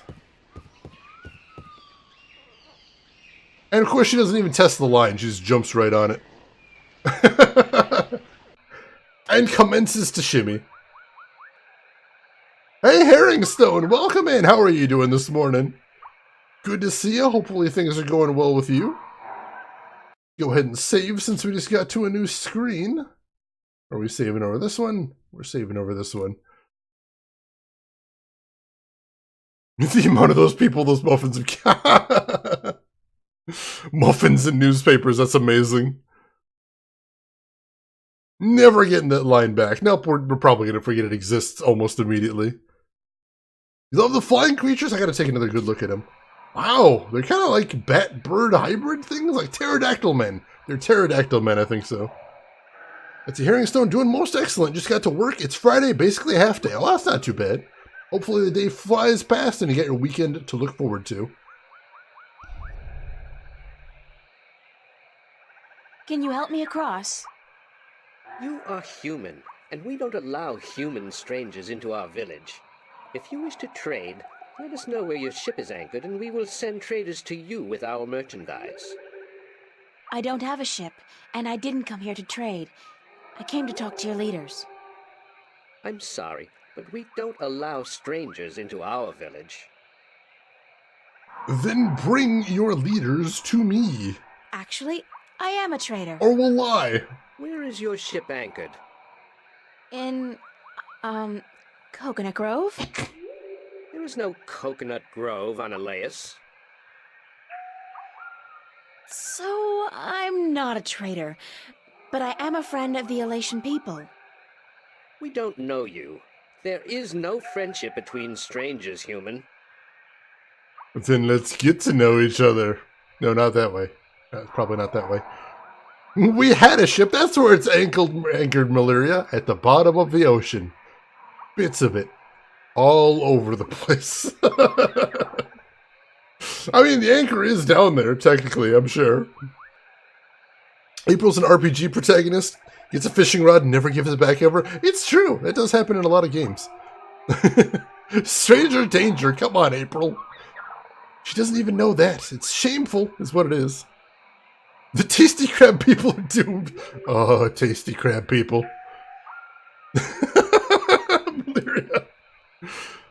Did April sink the boat herself? Is she related to a dull Christian? She mostly did sink the boat herself. She kind of did attract a giant chaos storm to it, and then she kind of did throw off the compass so that the ship would steer towards some reefs, and then she kind of did sink an axe into the bottom of the boat, causing a huge leak. It wasn't a good scene. It was bad times, my friend, bad times. Don't your people have a prophecy about a stranger who comes without a ship? Or something like that? I don't know of any prophecies, human. Damn it. What kind of prophecies do you know about? We don't tell our stories to strangers. This isn't working. What's up this road? The Elation village of Tamar. Where's the Elation village of Tamar? Up this road and into the volcano.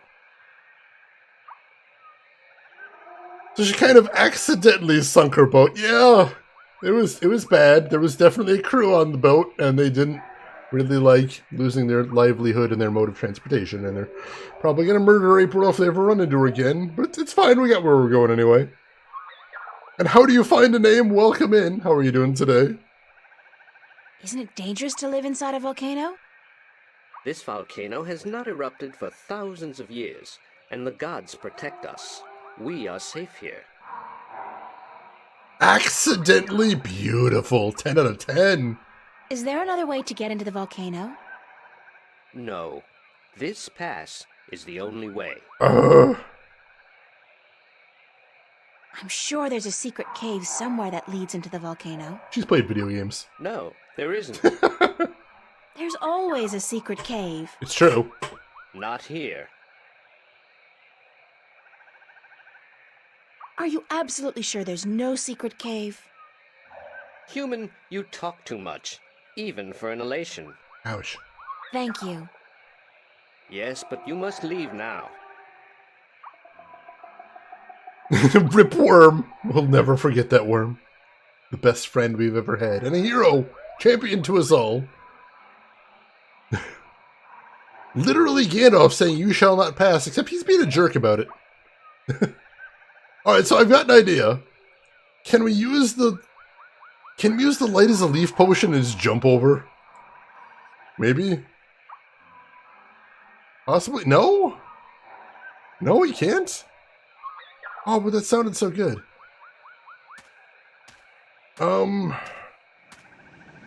What can we look There's a at? slight updraft here. Oh, alright, maybe that's what we need to see. The wind is channeled through that chasm down there and blown out and up here. Well, that sounds like a thing. Dust and dry leaves caught in a strong updraft. Maybe now we can use the potion? Perhaps? Let's try it. Come on. I think so. Oh, God, I think I'm gonna throw up. That was so not appetizing. Less talking, Weirdest more thing, jumping. though, I do feel lighter. Like I lost 90 pounds. I can't even imagine what people would pay for this stuff back home. More jumping, April. Oh, I'm fly! Not. I guess I still weigh too much to be carried on that slight updraft. Damn it! Ah, I thought we were onto something. Is there some way we can build like a chute or something? Carriers? Oh, we don't know with anything we've got right now. What do you think of Heart of Darkness? The game reminds me a lot of it. I've never had a chance to play that one LTG, but that one's on my bucket list. I would definitely like to play Heart of Darkness at some point. I don't think we have anything get us across there. But the potion's gone. The potion's not in our inventory anymore. So I hope I didn't screw that up. I don't see anything else we can do here, though. The only thing we can look at here is the updraft. It's a leathery creature with wings, like a mix between a giant bat and a pterodactyl. Fair Must enough. be one of the Elation. It looks more like a warrior than a storyteller, though. I hope it speaks English. I mean, Altung. We already established that. Step 1, make April insecure about her weight. Mission accomplished. Thank you. Yes, but you must leave now. Alright, so we need something else. We're gonna get there, except wait, no, we can't. No, there's no way to go back. So whatever we're gonna do, we have to do something here. The game actually won't let me leave this scene right now.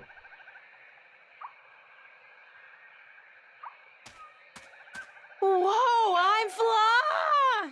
Not. I guess I still weigh too much to be carried on that slight updraft. Dang it. Alright, so what else can we do? What else do we have in the inventory? The invisibility potion, the bind magic potion. Oh, the wind potion! Maybe we can use the wind potion to give some more oomph to the updraft? Yes! More potions. That's the last of it, unfortunately. Damn it! Ah! Go for it! Holy crap!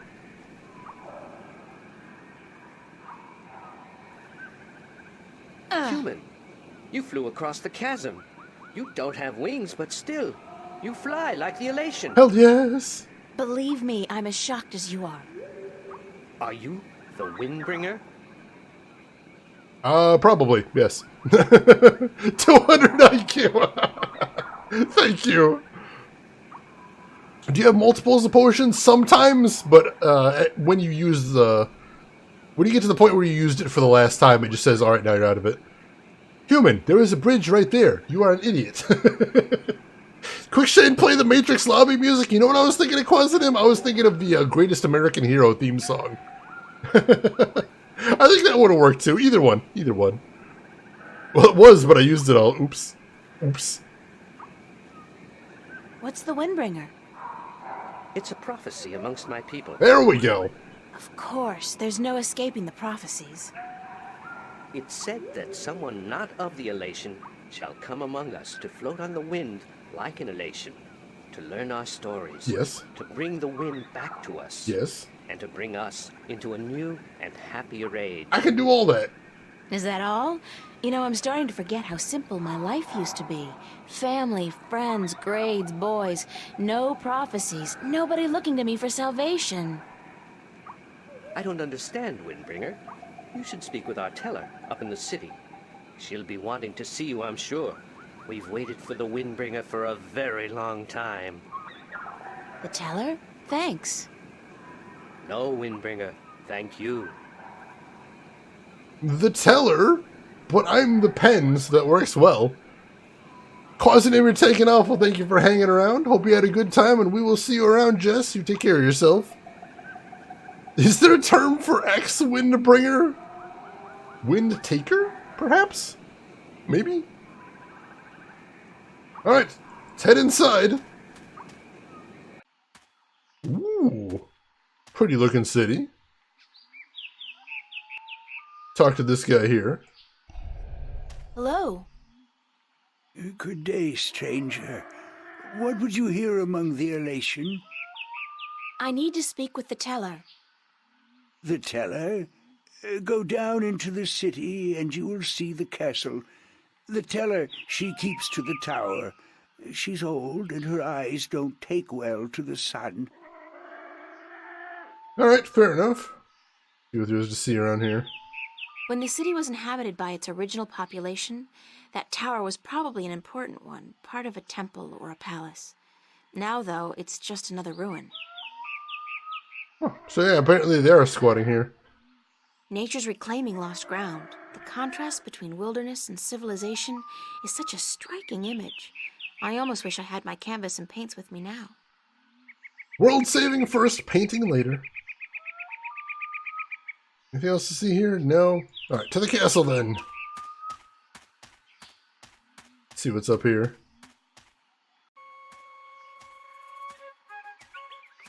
I was wondering what that noise is. Somebody's playing a flute or something. Alright. Hey, Shadow Lion, welcome in. How are you doing today? Jaunty flute music, I like it. Take your time, April, no hurry. Hi there. What you doing? Playing? Yeah, what are you playing? Nothing. My daddy's in the castle watch. He's allowed to sharpen his claws. What? Really? My daddy owns a farm. Yeah? Do you have animals there? Sure. He has some cows and some horses and... What's cows and horses? Well, cows are big, brown, fat animals with 4 legs and white spots. And they go moo a lot. Good impression. And horses? Horses are fun to be around.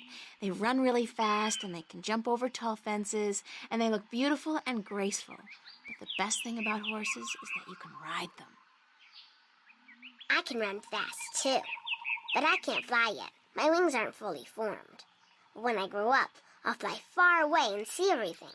I'll go see our horses. That would be nice. My name's April. What's yours? Saina, will you be my friend, April? Of course, Saina, as long as you promise to be my friend. I promise. Don't fat shame cows, April. She's a monster. She needs to be stopped. Do you know where the teller lives?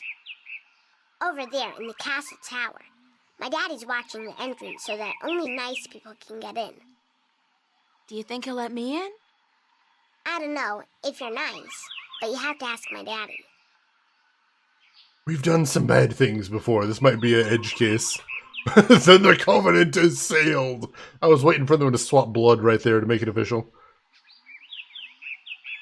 Ooh, sound like I don't. Oh, I've seen Dollhouse. I've seen images of Dollhouse. I haven't actually played that one. But Sonic Team Racing, I hope that one's fun. Hope they're both fun. Where are the other children in your village? Oh, they're in school now. And why aren't you in school? Because I'm ahead of everyone else. I'm really smart, you know. I'm the only youngling to have learned the first tale this soon. So some days, I get to do what I want. Nice. It's a little boring, though. I wish I was in school. At least there I could sing and play and jump around with all the other children. Why don't you go to school anyway? Because they say I would just distract the other children who are still learning their first tales. It's not fair. I mean, I get to play by myself and everything, but that's not fun all day. And my mommy's working on her pottery at home, and she doesn't want me disturbing her because she might make a mistake. Fair. But the day after tomorrow, I get to go back to school because then we're going to learn some more flying lessons. They're always a lot of fun, and I'm getting pretty good at that too. It's actually adorable. I bet. I wish I had wings like you do. Give me yours. Yes, they're very good to have when you fly. I mean, what? Have fun, Saina. Are you leaving? Yes, I'm sorry, but there are some things I have to do. Grown-ups are always too busy. Grown-ups. Oh yeah, Layers of Fear too. That's going to be exciting as well. April unveiling important private details about species from small children. Wherever we can get it. I'm not picky. Well, my child, you will get bored of school so quick, you don't even know. Don't forget, this is in the terrible ages before Wi-Fi. The school is probably the best they got. Very nice wings you have there, child. But they look better on me. Nefarious plans coming together right here. It's a nest. They don't all seem to live in nests, though. There are quite a few inhabited buildings in this village. Interesting. Wonder why some prefer nests over others. Alright, go talk to the castle watch dude. I don't think I can speed up over there. Oh, yeah, there's somebody else over here first. I bet this is the kid's mom.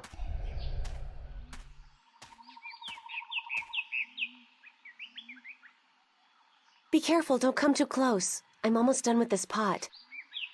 Sorry. Are you here to buy pottery? I didn't think traders were allowed up here. No, I came to speak with your teller. Really? I didn't know the teller spoke with anyone from the outside. You must be a very special girl. It's true. Supposedly. My name's April, by the way. Nima is my name. Nima of Ta'ama. The only Elation village on Alace. I like your pottery. It's our craft. That and storytelling. But storytelling can't buy merchandise or food. Fair. I know a lot of people who live by telling stories, although I guess that's kind of different. They are lucky then. Not that I don't enjoy making pottery. It's good to feel the wet clay between my claws, to shape it into whatever I wish. It's almost like creating a new life, I think. I don't have a husband yet, so I haven't tried. Have you? Do you have a husband and children? Neither, thank God. I don't think I'm ready for that yet. You're really not, April. I was 18 turnings this spring. I'm ready for a husband, but I've yet to court anyone who could make me soar on the winds. I think the men of Ta'ama are dull and timid. What about the guard on the road below the village? He's our age, isn't he? Isom? He's quite pretty, and his wings are big, but I don't think he likes me. He never looks at me or talks to me. That doesn't mean anything. He could just be shy. Maybe you could talk to him, find out who he likes, but don't say I sent you. Sure, I can do that. Thank you, April. Thank you, Nima. You're welcome, April. Chat? Am I gonna have to get a bird girl laid? I feel like there may be a puzzle here, and I feel like the puzzle is I need to get bird girl laid. That's weird, but I've done weirder. We do know a lonely giant. I think he might actually literally snap her in half. I'd worry about that a little bit. Gotta get her eggs fertilized. Hot. Too hot for Twitch. Put the kids to bed. Alright, let's go talk to the guard. Because now we don't just have to talk to him about getting into the tower. We can maybe offer him something. And that something is bird action. You know what I'm saying? The gift that keeps on giving until it gives out. You know what I'm saying? Going down a dark, bird-infested road here. I apologize. Who would visit the teller? Were they bird people or Ba pterodactyl? A little of both. She mentioned they looked to her like a cross between bats and pterodactyls. It's like pterodactyls to me, personally. The number one reason I tuned into this stream, we're hooking you up today, Finkelroy. Making all your dreams come true. My name's April. And what would you with the teller, human? I'm not sure, but I need to speak with somebody in charge. The teller is our teacher and our mother, but she will not speak with foreigners who walk into our city. And how, pray tell, did you get here? The road is closed and guarded. It's got to be my female charm. Ugh. It will not work on me, human. Please, leave our village and return to your ship. Well, this is going well. Halt! Who would visit the teller? Deja vu. I'm the Windbringer. The Windbringer? You are not the Windbringer. Are you? I totally am. How else would I have been able to get up here? I am the Windbringer. Prophecy. If so, you must prove that you are of the Elation.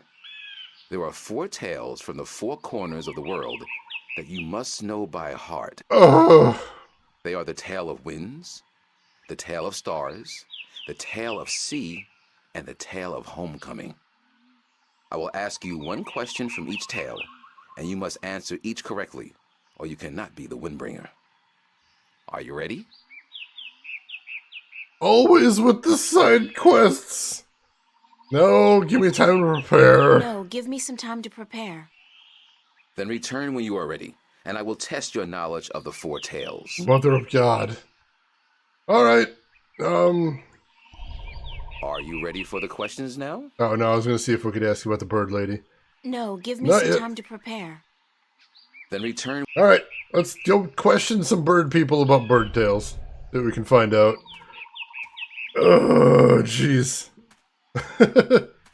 As soon as he said something about 4 stories, I'm like, oh no. No, we've done this before. Side quests within side quests. Hi, Nima. Hi, April. Do you know one of the 4 tales of winds, stars, sea, and homecoming? I had to learn the tale of homecoming. It took a long time, but I think I got it now. I'm better with pottery than I am with the tales, unfortunately. Do you want to hear it? Please. Very well. This is the tale of homecoming, my tale, and I shall tell it in my own words, as told to me by my teacher, in her words, and by her teacher in turn. Moran was a handsome young Elation man with strong wings and a hardy beak. He lived below the white cliffs, where the water was salty and the fish plentiful.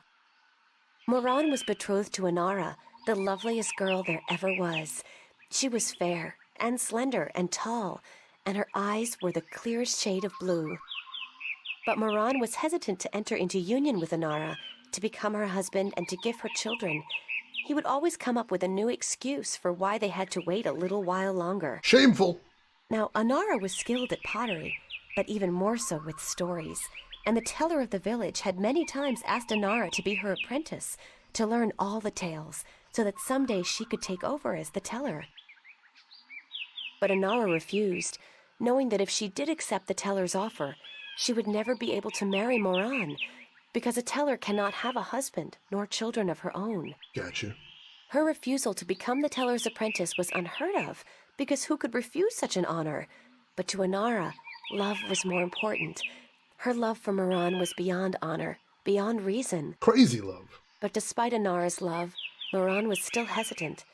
And then one day he told Inara, "I am traveling on a pilgrimage to the far shores. I will be gone for some time, and while I am traveling, and in accordance with our traditions, I will be freed from our betrothal. Not until I come back will the bond between us be renewed." Ouch. It was not unusual for a young Elation man at that time to go on a pilgrimage, and the bond between the betrothed would often be cut while he was away, to be formed again upon his return. But Inara was heartbroken, because she had thought that Moran would soon want to marry her. When Moran saw her tears, he said to her, "Do not weep. When I come back, I promise I will marry you. Just wait for me, and stay with your pots, to make the time pass quickly." Yes. And then Moran left on his pilgrimage to the far shores. Many years went by, and Moran had exciting adventures on the far shores. But by and by, he began to long for home, and for Inara, and now he had finally realized that he loved her, and that he wanted to marry her. Only took a few years. But when he returned, he could not find Inara amongst the pot makers.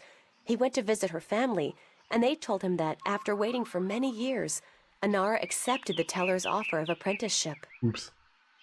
And that when the teller left on the last wind during the previous winter, Anara herself became the new teller. Wah, wah. Angry, Moran made his way to the teller's nest, and when he saw Anara, he said to her, "You promised me you would wait." But Anara did not say a single word in answer. She just turned around and lifted something wrapped in leaves from the cot behind her and gave it to Moran. Moran unwrapped the package, and inside he found an old pot, cracked and broken in two. "What is this pot?" he asked. "And why did you not wait for me like I asked you to?" And finally Anara spoke, and she said to Moran, "I made this pot for you, my dear Moran, when you left, because I wanted it to be my marriage gift to you. But when many, many years passed, I finally realized that you did not love me the way I loved you, and to live hoping otherwise would be death." Fair. "But I want to marry you," cried Moran. "I came back." But Anara just nodded at the broken pot in Moran's hands and said, "Like an old pot that is left without care, a heart may break in two, and a broken heart can never be mended." And so Anara turned away, never to speak with Moran again, and Moran's heart, like the pot that was left untended, broke in two, because absence makes a heart brittle. This was the tale of homecoming, my tale, and I told it in my own words as told to me by my teacher, and as I will tell it to my student when the time comes. Bye, Nima. Goodbye, April. I like how she doesn't even say anything about the story. She's like, "Alright, I'm out." Just completely just walks away. Oh, goody, the Odyssey from the other side. That could be an interesting story. I like it.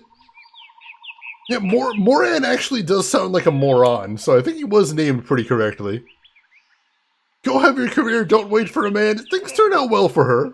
And Moran basically got what he deserved. Yeah, hey, can you just hang around and make pots for a couple of years? I'm going to go have wacky adventures. Yeah, you had your adventures, and now you're paying for them. You dumbass. Alright, let's start with the kid next, because we know the kid knows the story. Unfortunately, we only know 3 bird people we can talk to about stories, so I'm not sure where we're going to get the 4th one from.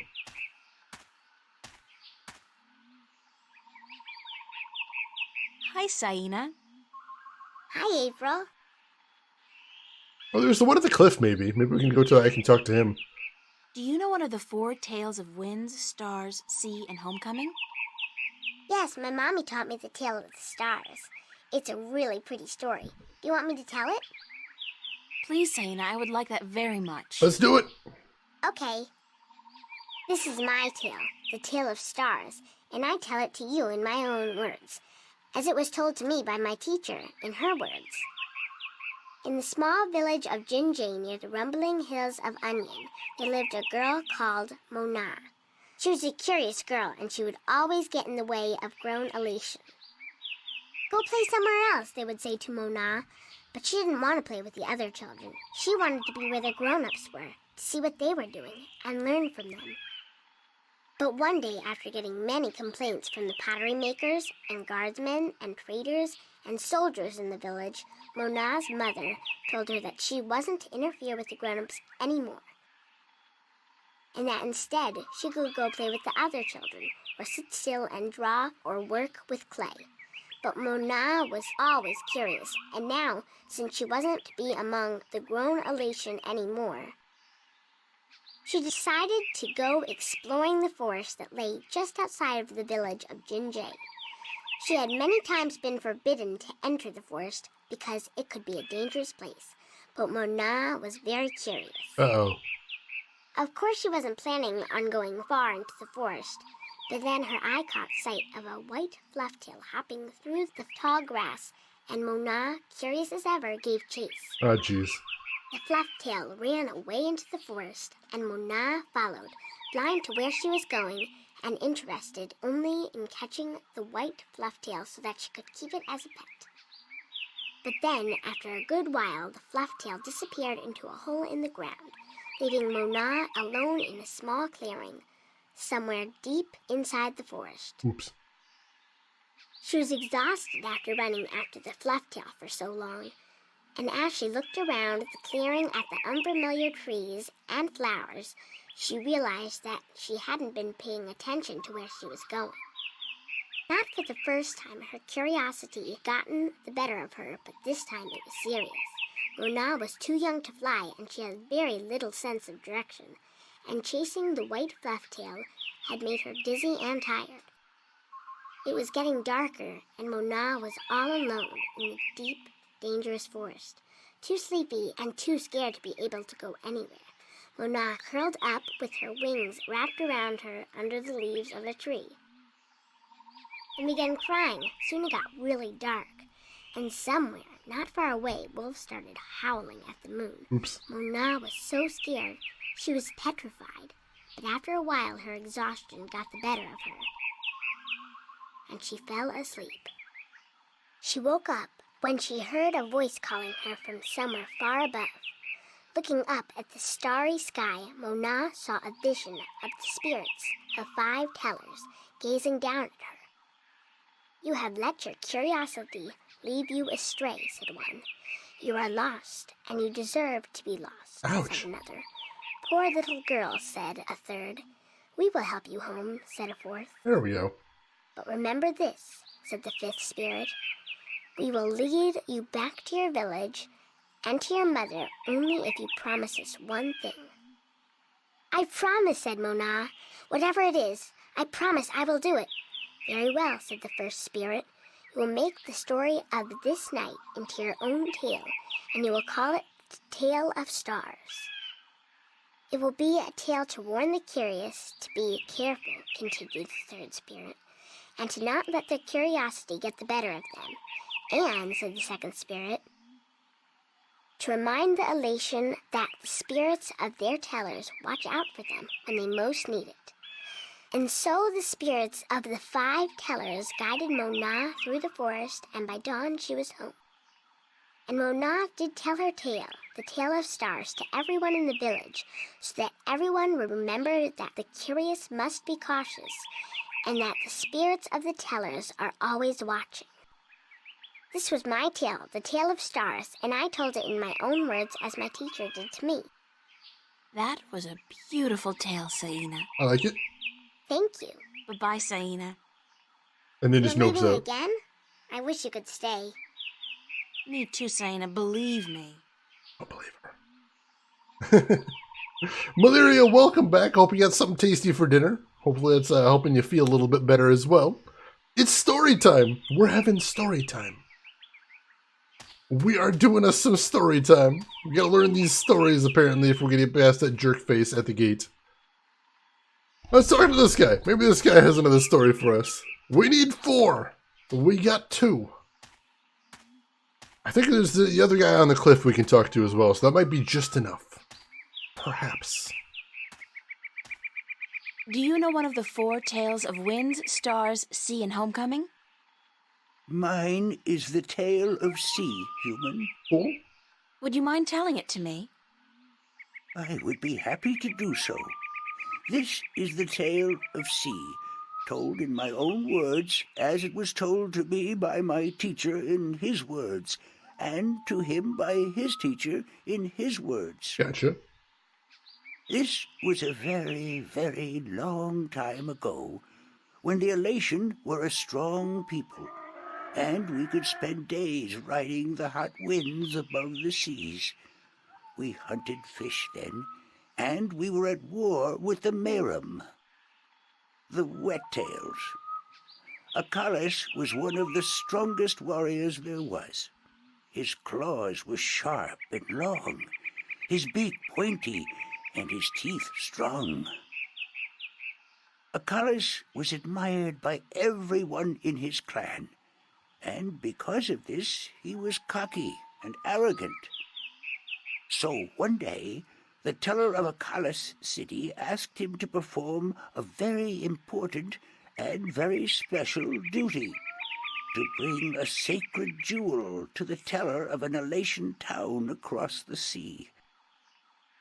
This particular jewel was very important because it signified a union between the 2 towns, and it would benefit the people of both that it was delivered safely and promptly. Acalas grinned and told the teller that he would deliver the jewel both quickly and safely, and that she was not to worry. But the teller did worry, because Acalas was young and too sure of himself. But she wanted to test him, and to teach him that sharp claws, a pointy beak, and strong teeth are not all a warrior needs, that a warrior must also be wise and careful. So Acalas set out across the sea on his flight. It was on the 4th day that he spotted something in the water that caught his attention, and forgetting his duty and following his curiosity, Oh, no. Acalas dived towards the water to investigate. When he came closer, he saw that there were Merum in the water, foolishly hunting close to the surface, and Acalas saw an opportunity to again prove his might as a great warrior to his people, and to capture the fins of a few wet-tails. But this time, Acalas' arrogance got the better of him, because the Merum had set a trap. Gasp. As he dived towards the Merum with his claws, a spear shot up from the water to hit him. Acalas struck the water and dropped the jewel he was carrying, and it was all he could do not to drown. Oh, boy. Acalas was bleeding, and the Merum were grabbing onto his wings and his legs, but he fought bravely, and finally he managed to escape. Woo. But even though he now lived, he was dead inside. Because the shame of losing the sacred jewel would always be with him. You fucked up, my dude. Acalas could not return to his village because he had neglected his duty to his teller and to his people. And so he went away to a small island where he could be alone. Hermit life, nice. To himself and his people, Acalas now became the Lost One. He who had been on a sacred mission, but had failed in his arrogance. A year passed, and one day Acalas met with human traders from a ship that came close to his island. From the traders, Acalas heard speak of a hideous creature that lived in the sea, the Octowoe. The Octowoe was said to have a third eye, like a jewel, and that this eye pulled hapless sailors into its deadly 8-armed grasp. Uh-oh. Acalas knew immediately that the Octowoe's third eye had to be the jewel that he lost in the sea a year ago, and he now saw the opportunity to redeem himself. Oh, he's gonna die. But elation were not used to water, and the thought of submerging himself in the cold, harsh ocean chilled Acalas to his heart. But he was the Lost One, and if in his death he could at the very least redeem himself, to his own heart, then, it would be worth it.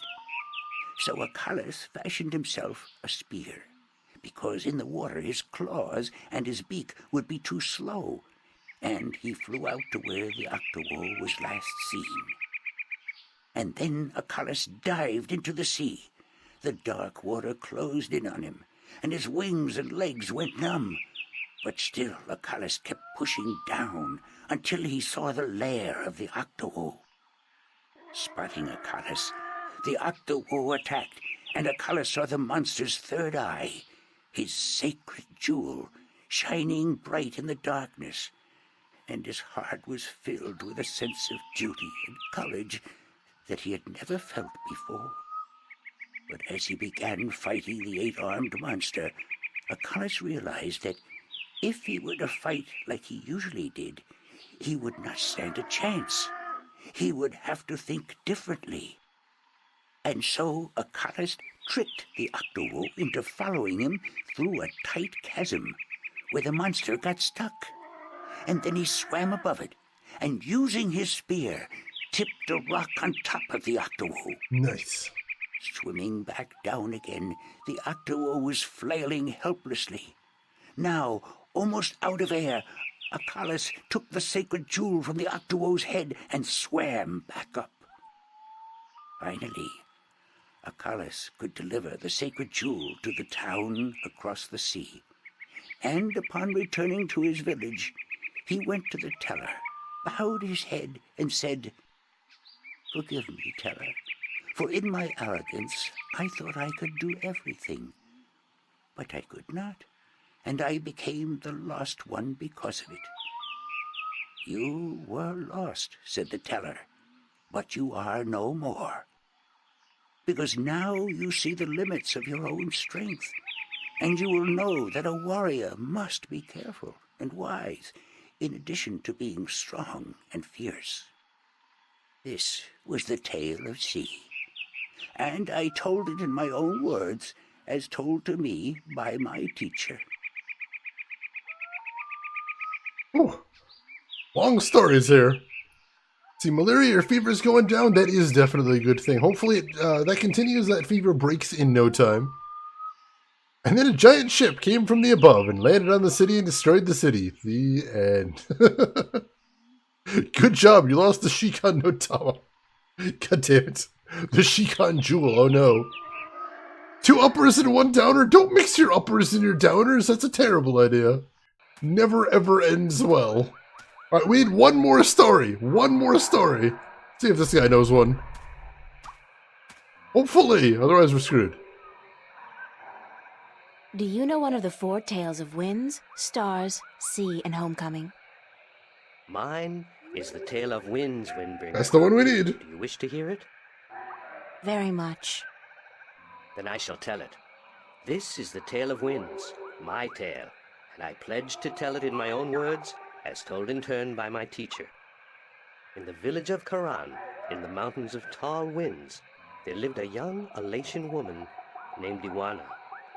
Iwana had one desire above all others, to soar higher and farther than anyone else. And even though her wings were no broader, nor her body sleeker than anyone else's, she pursued this foolish desire without rest. And as time passed, she did soar higher, and she did fly farther. Is this an Icarus thing? Than the other young Alatian in her village, and her name became known far and wide amongst the tribes of the mountains of tall winds. But still, Iwana was not happy. I think it's an Icarus thing. She was not happy because, in her vanity, even though she was a better flyer than almost everyone else, and to her eyes, she was still not good enough. She wanted to be so much better than anyone else that she would be remembered for all time as the best flyer amongst all the Alatian. And so one day, Iwana decided to climb to the top of Mount Bakta'ana, the Tower of Light, and to soar from those giddy heights to the ends of the world. Her friends and her family pleaded with her not to, because every Alatian knew that to soar from such heights was dangerous, that at such heights the air was thin and the winds treacherous. But Iwana would not listen, and on a cold and clear morning she climbed up the Tower of Light to the rock and the ice at the very top. From there she could see to the ends of the world. And it brought tears to her eyes to know that now, finally, she would be greater and better than any Alatian before her. And so Iwana spread her wings and leaped off the mountain. Look out below. Those who watched her from far below said that for a split moment Iwana soared, and she soared higher and farther than any Alatian before or since. But then the treacherous winds caught a hold of her, and the thin air made her plummet towards the ground, and to fall to her death amongst the rocks at the base of the mountain. In her vanity, Iwana could not see beyond her desire to be the very best. Splat? And vanity always stands to fall. Ouch. That was the tale of winds, my tale, and I told it in my own words, as told to me in turn by my teacher. Alright. We got 4 stories. I think we're ready for this now. You're saying statistically the last one's going to end badly? And it did. With the splat. Yes, now it's time to get a bird laid. After we get into this tower. First things first. We need to save the world. That's super duper important. After we're done getting what we need to save the world, then maybe we can get a bird laid.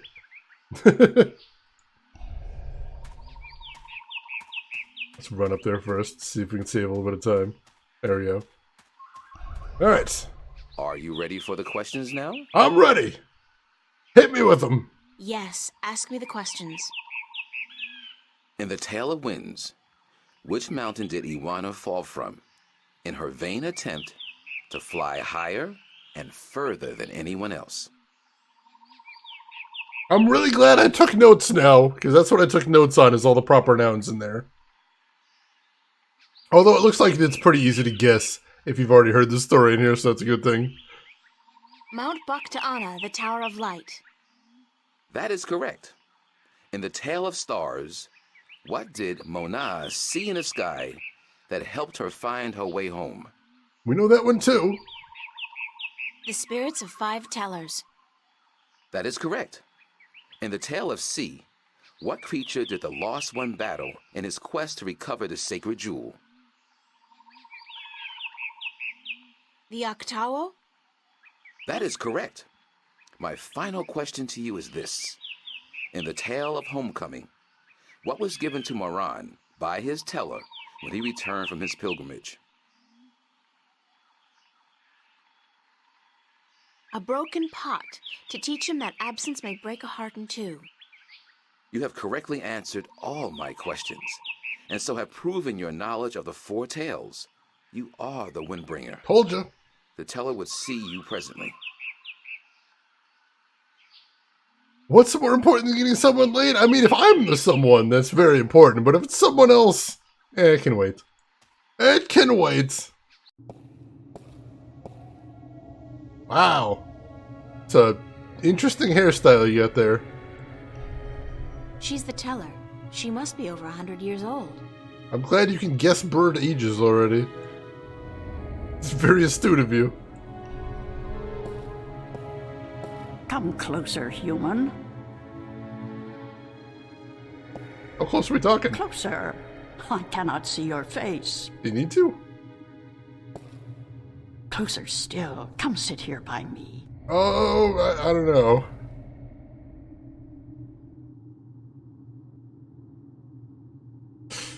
There you are. You see, my eyes are not what they used to be. Ages ago, I could spot a ladybug crawling up a straw of grass from 15 tree lengths up. Now, I have a hard time seeing my supper. Ouch. But my ears, balance be praised, my ears, they are as good as ever. I could hear you outside, learning the tales my children tell. You are a good listener and a fast learner. I took notes. They were interesting stories, and your people told them well. That is what we do. The Elation are the keepers of the tales, and I am their teller, the one who must know all the tales told since the day we came to this world. How can you do that? How can you remember every story ever told? The secret is to tell them often and to tell them in your own words, not the words of your ancestors. Doesn't that mean that the stories change with every generation? Yes, as all tales must. Change is important. Otherwise, the tales will have no meaning to us. They will just be words, and we do not care about the words. We care about what the words tell us. The secret is having a notebook, child. I was going to say a smartphone with Google Docs, but that works too. I suppose they probably don't have any of that stuff here. Yeah, I'm glad you were all getting nervous about that too. She seems like a nice old lady now. When she was inviting me in, all I could hear was, closer. I was getting nervous. I was getting a little nervous there. How long have your people been telling stories? Since the beginning, human. Since we came to this world a long, long time ago. You're not from Earth? From Arcadia? Not according to our tales. We came on a great wind before the divide, when the earth was one and humans had yet to learn of magic and science. But we were a different people then, and the tales we tell from that time are vague and incomplete. Like myths and legends, the younger relation pay little attention to these tales. Sometimes I worry they will be lost with me, these tales, and I am getting old, very old. I came to you to find answers to some important questions. Ask, and I will try my best to answer. All right. Let's work our way through these. Have you heard of an ancient god or dragon that lives beneath the sea? Once, long ago, when my people lived in harmony with the Merim, there were stories of an old god worshipped by the Merim who resided deep in the darkest depths of the ocean. According to legend, the old god had once brought the Merim into their realm, into the ocean, and he was now sleeping, resting before the journey back. Back where? To a great ocean amongst the stars. When the time came, he would gather the Merim and bring them home with him, back to their world, to their ocean. Interesting. Strangely enough, we have a similar tale. It is said that the great wind that brought us here will someday return to bring us back to a place where we can soar forever on warm winds. Sounds nice. Like heaven. In a way, perhaps, but without the need for any of us to die. That's handy. The great wind will just sweep us up and carry us away. Every evening before I go to sleep, I recite this tale to myself. It is a comforting one. Let's see, now she's going to ask April to know all these tales. Oh, jeez. I got other things to do. I can't learn all of them. Took this long to even hear about Dragon number 2. Finishing the other 2 dragons is going to take a long time. Luckily, Argent, before we left the other world, the world of Stark, the world of technology, our contact over there, Cortez, said he was going to attempt to track down the dragons over there. So, we've been over in this world for a couple days now. Hopefully he's made some progress on this. Because, yeah, it's going to take a while to track them down otherwise. Hopefully, Cortez, you better be pulling your weight. What do you know about the Dryad kin? The kin are numbered 4, or so our tales tell. 2 in this world, 2 in the other. The mirror world. The white and the blue, the red and the green. Do you know where they are? No, the tales never say. The kin are elusive. They keep to themselves. I have never seen one myself, and I doubt any of my kind has. The tales do say that our past and our future are tied to the fate of the kin, but how I would not pretend to know. This is one tale that is yet to be told. Do you know anything about the Guardian's realm? This is human business. Would you not know more than I? Your people are the keepers of the tales. You remember more than humankind has forgotten. Please, I need to hear what you know. That is very little. The Guardian's realm is home to the Guardian in his tower. No one is permitted within except the Guardian who was, the Guardian who is, and the Guardian who will be. And of course the Dryad kin, who were instrumental in its making. Have you ever heard of the existence of a hidden entrance to his realm? Oh, yes. Yes, I have heard tell of such a thing, though I would not know where it is. I gather that one of the kin may be able to tell you. Thank you. I don't have any more questions. I am glad I could help you with some answers. I'm the Windbringer. I know you are. It's strange to me to hear those words spoken. I did not think they would be in my lifetime. But here you are, standing in front of me as real as the sky is blue. I'm sorry I have to ask, but what is it that the Windbringer is supposed to do for you? I did not expect you to walk in here and have all the answers, child. The balance has both blessed you and cursed you, and it has sent you here to do what it wills. The Windbringer is said to be the first sign of the great wind that will take us away from here. For a long time, the Elation have lost the strength they used to have. Our bones have become weak, and our wings fragile. Where we used to be able to soar for days on strong winds, we are now using our legs to walk rather than fly. Why this is, we do not know. Tian. You know of the reason for this? I'm just guessing, but it makes sense. Go on. The tales also say that the Windbringer will unite us with our past and end the age-old strife. We can do that. I know. You must make peace and be reunited with the Merum. You share a common ancestry. I have always thought we did. The tales were too similar, the signs clear. But my people, they will have a difficult time understanding why and how this can be. If you don't, both the Elation and the Merum will die out. When war broke out between your people and you were forced to move up into the mountains, it compromised a precarious symbiosis. A substance called Tian was abundant where the Merum and the Elation lived in close proximity. It brought fish and heat and light to both your people. But now, living up in the mountains, your way of life, your diet, your customs and habits, they've all changed. And that's probably the cause of your brittle bones and fragile wings. Then we must make peace with the Merum and restore the balance between us, so as to strengthen us both and prepare us for the journey that will surely come soon. There you go. When our sitting is over, I will speak to my people, and I will elect one representative from the Elation to meet with the Merum in the place of your choosing to open a dialogue. I guess it's time for you to talk to your people and for me to make arrangements with the Merum. Where do you wish for our meeting to take place, Windbringer? You want me to decide? Well, I know. Send your ambassador down to the ancient caves by the beach. Smart. Inside, there are remnants of an old Elation settlement and Merum City. It's a good place for your two people to meet, don't you think? Yes.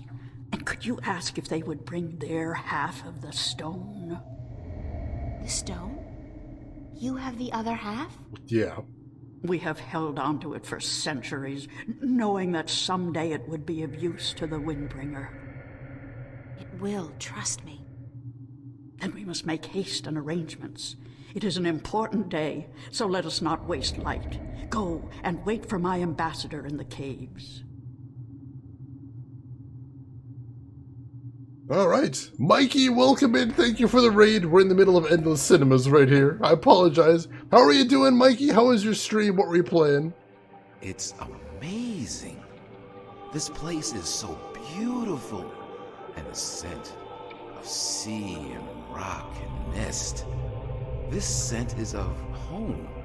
This was home a long, long time ago, according to the tales. We lived in peace with the Wet-tail, with the Merum back then. Now you'll be able to live in peace again. And with the Tian bringing fish to your doorstep, you'll be able to eat well and restore strength to your bones. Soon you might even be able to soar on the winds for days like you used to do. I hope you are right, Windbringer. And I hope that the Merum will see the sense in it too. They are coming, are they not?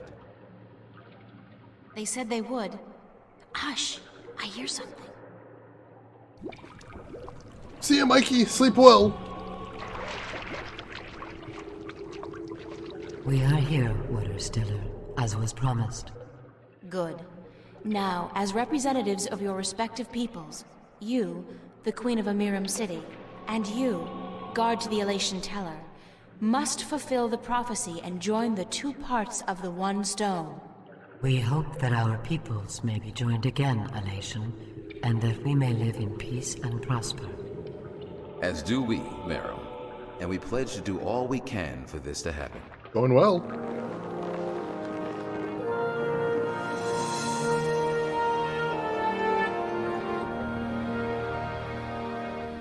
The stone is now whole, Windbringer, and the Elation and the Merum will once again be as one. You may take it with you. Thank you. The both of you. Woo! Come now, April, and we will take you to our sleeping god.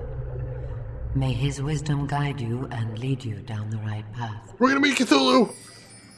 We're off to meet Cthulhu! This is terrifying.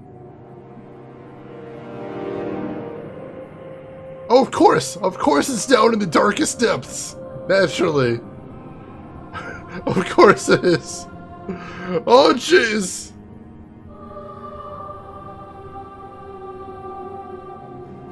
What is that? Oh, just some fish. Anybody down here? Terrifying god creature? Whoa. Alright, that's a thing.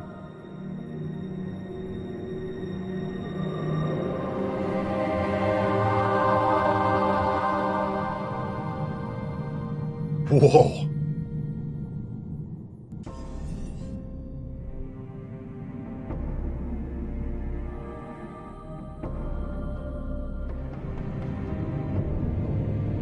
Alright. Hang on, we got a new diary entry. And let me catch up a little bit. Holy shit. I'll have to talk to you later, Mikey. I imagine you got to bed, but I appreciate the raid. And Dragoon Training, welcome in as well. How are you doing today? Now, they didn't actually show the stone in there. That's weird. I definitely didn't get the bird laid. That's unfortunate. But we are going to save the world, so I'm gonna call that a win. I'm going to put that in the W column. And then April imploded from the pressure. That is probably a worry. And the bends, too. We're not even talking about the bends, either. And yeah, Mel, I probably think they probably should have set it up at the local strip club. Because what would bring together two peoples better than titties and overpriced hot wings? I think that'd be a brilliant idea. Beautiful, beautiful meeting right there. Alright, check the diary. Saturday, late afternoon, the Miram and the Elation are well on the road to forging a lasting union. I hope this will bring prosperity to them both. They have suffered enough as it is, and I'm happy I had a chance to help them come to terms with their past and to face the future together. Okay, April is getting a little sentimental here, but who can blame me? I worked hard to get them talking, damn it, so I deserve a little credit. At any rate, the journey continues, this time into the lair of the Miram sleeping god. Unfortunately, the Elation weren't able to tell me as much as I would have liked, but at least I have another stone now. That makes two. And I'm pretty certain this god, the Drak Kin, will be able to help me out with some definite answers. I deserve that too, and so do we, chat. So do we. Let's make a new save. Right here. Sounds like a winning combination. I'd say so. I would say so. Alright, let's go meet a sleeping god, shall we? That's a weird rock. It just doesn't look natural.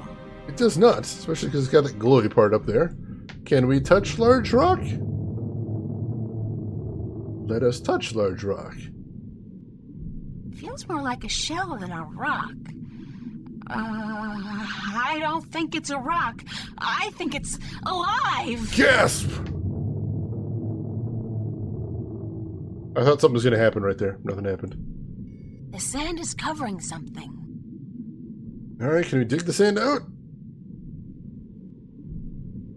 See what on earth is here? Whoa!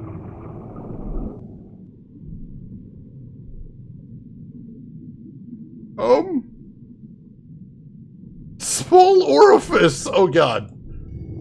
It's some kind of organic sensor. Yeah, that's one word for it, I suppose. Hello? Is anybody in there? Whoa! Spooky. Well, I guess it's an invitation of sorts. Of sorts. Large orifice. Well, day is a day for jumping into orifices, I suppose. I feel so dirty. Well, we gotta save the world, I suppose.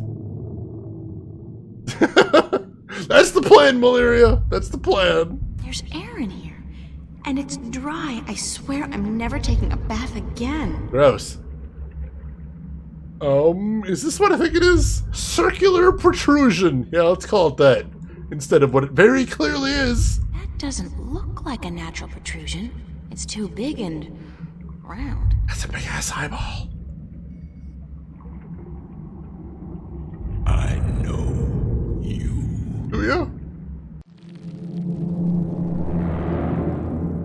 Oh, God. Do not be afraid. No promises. I know what you are. You do? Yes. Yes.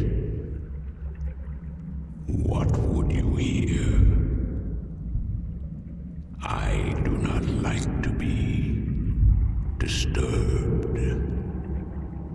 I wish to be left alone.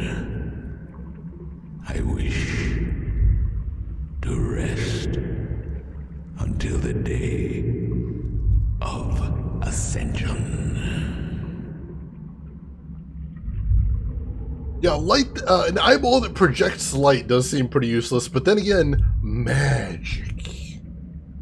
Can do anything. I'm sorry to disturb you, but I need some answers. Everyone needs answers. Everyone has questions. I am not the oracle. I cannot answer all your questions. Some then, just some. I don't expect you to answer all of them, but I was hoping for an answer to at least some of them. Then ask and be gone. Rude. Alright, let's start with our newest question. What am I? What do you mean? What am I? You said you know what I am. What am I? You do not know. Then it is not I who should teach you about your heritage. You must make this discovery on your own. Listen, I'm tired. I'm wet. I'm at the bottom of the sea, and I'm breathing with the help of a polyp stuck in my esophagus. Oh. So just cut the Buddhist bullshit about a journey of self-discovery and answer my question. Please? Your question has already been answered. That is all I will tell you. Your journey began with an answer. It is only now that you know the question. That's so not helpful, but thank you. Interesting. I have to think about that, but that's interesting. I'm looking for a jewel called the Dragon's Eye. Yes. I have one such jewel. Gimme. I need it. Wow. I guess that's it. Take it. Oh, gross. Are you sure? Take it. It is yours now. It is part of your destiny. Urchins, oh my god. Okay. Tell me if it hurts. Oh, careful now. Oh, that's weird. What is the Day of Ascension? The day when the kin return home. When my siblings come to me. And we rise toward the stars. For our journey back to our cradle. This is the Day of Ascension. So you're going back to wherever it is you came from? We will, eventually, when everything is ready. When what's ready? Good question. I will not answer that question. It is not necessary for you to know. Oh, that's suspicious. I need to know where I can find the gateway to the Guardian's realm. So you come to me. Sure. They told me, well, they as in the few people who could tell me anything at all, they told me that if anyone would know, it'd be you. I know. When the earth was divided, there was a doorway left open where the tower was built. Sure, but where was that? But it's moved, hasn't it? That spot. When Stark and Arcadia were created, that spot moved somewhere else. Into the sky. Amongst the stars. Ah, crap. But where? I knew you were coming. Your journey has not been a quiet one. Even down here, I could hear you. Okay. I speak with the Dark People. They are my messengers. They have prepared a map for you with the entrance you are looking for. All right. You knew I was coming and why? Then, okay, I know this is probably a futile question, but why didn't you send the Dark People to me earlier? You could have saved me a lot of time and hard work. It's true. You are afraid of time and hard work. I got shit to do, man. No, but it's the principle of it, isn't it? It's true. No, it is not. Ugh. You had prophecies to fulfill. You had a purpose. Bringing my children together in preparation. This was important. And for that, I thank you. I had to be of service, I guess. Now, I wish to sleep. Oh, nap time. Please don't let me interrupt. You said something about a map? The Dark People have it. They will meet you. I will bring you to them. How are we gonna... What? Now? Yes. Hold on. Hold on to what? Oh. Oh.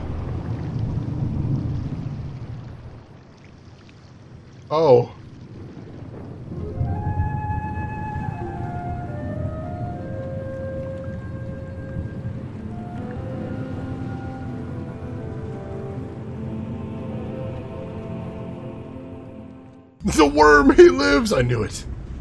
I believed in my heart. Alright, hang on. I gotta catch up again because, oh my gosh, the cinemas are long in here. Sir Avium, welcome in. How are you doing today? Hope you're having a good week so far. Hope your weekend ahead is looking cool. Good to see you. Because that is logical, child. And we don't do logic. We do bullshit 90s adventure game logic. It is all over the fucking place. Is he literal? Are they all direct results of draconic baby? Oh god, that's a term. Finally caught one of your streams. Glad to see you in here. And thank you for the follow as well. Welcome, welcome. Alright, we got a new diary entry. Let's check that out. Saturday evening, August 5th, 2209. The ancient dragon, the Merum sleeping god, was obtuse, like most creatures I've met this past week, but at least he gave me one of the 4 jewels I need to complete the stone disc, and he's taking me to the Dark People. Well, apparently they'll give me a map of the stars, where the entrance to the Guardian's realm is now located. Amongst the stars. How the hell am I going to get up there? Well, I'll deal with that problem later on. For now, let's keep obsessing about what the dragon said, about who I am, what I am. He said my journey began with an answer, and that I only now know the question. What does that mean?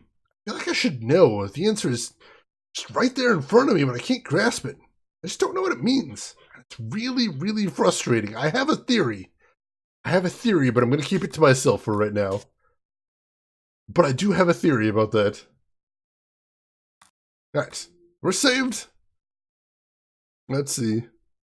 3 cheers for bullshit 90s game logic. Hip hip, hooray! Nurkelly grinned, welcome in. How are you doing today? Alright. Who is this? Cloaked figure. I can't see the face, but I think it's a man. A tall man wearing a dark cloak. He's one of the Dark People, whatever they are. Where are we anyway? The ship is enshrouded in a thick fog, very mystic-like.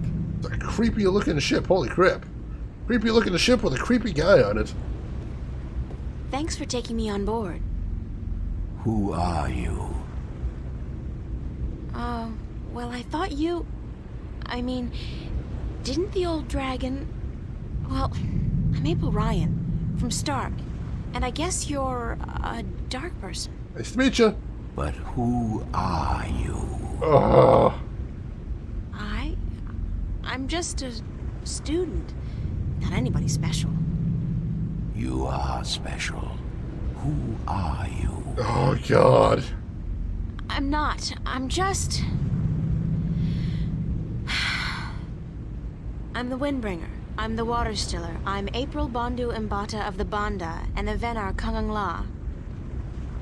I'm a shifter. I will someday become the 13th Guardian, the protector of the balance. And I'm April Ryan. That good enough? This is who I am. Yes, that is who you are. And you are a wave. Oh, hey there, dude. We're just passing through? Alright, take care of yourself. Why am I, a wave? You have a purpose. You play an important part in the cosmos. Oh, yeah, I do. A wave is someone who propels people and events toward change, towards the future. And that's what I do? You are a wave. There are ripples from your passing, and they spread wide and far. Those ripples will never die down. The worlds will be changed by your journey. Makes sense. You're telling me that everything I do affects the universe? You cannot escape it. You are a wave. Alright, anyway, let's get down to business here. The ancient dragon, the blue of the Drake kin, told me you had a map for me. A map of stars, yes. It was made for you in our library, and given to me to hold. It is yours now. Keep it well. It is the only one. Alright. See what I can do about taking care of it? I'm looking for an ancient stone given to you by the Sentinel, the Fathers. You came for the stone. Of course we have it with us. Our ship would not have been chosen to meet you were it not for the stone we carry with us. Nice. Everybody's just waiting around for me to show up, so that they can give me stuff. Who knew adventuring was going to be this easy? Don't jinx it, April. It will not always be so easy. Of that I can assure you. But here is our stone. We entrust it to you, as we were instructed to do when the Fathers first entrusted it to us. Alright. Can this ship take me back to Marcuria? I mean, would you mind? We will bring you to Marcuria henceforth. It will take the night, but we will be there at first light. Nice. That's fine. Thanks a lot. You are free to rest here, to sleep, while we travel. The flames will keep you warm, but do not move too far away. My brothers are not friendly with outsiders. They do not take kindly to intrusion. Creepy. I'll keep that in mind. I'm staying right here. Good. Sleep. Alright. Thanks, creepy dude. Appreciate everything. Chapter 9, Shadows.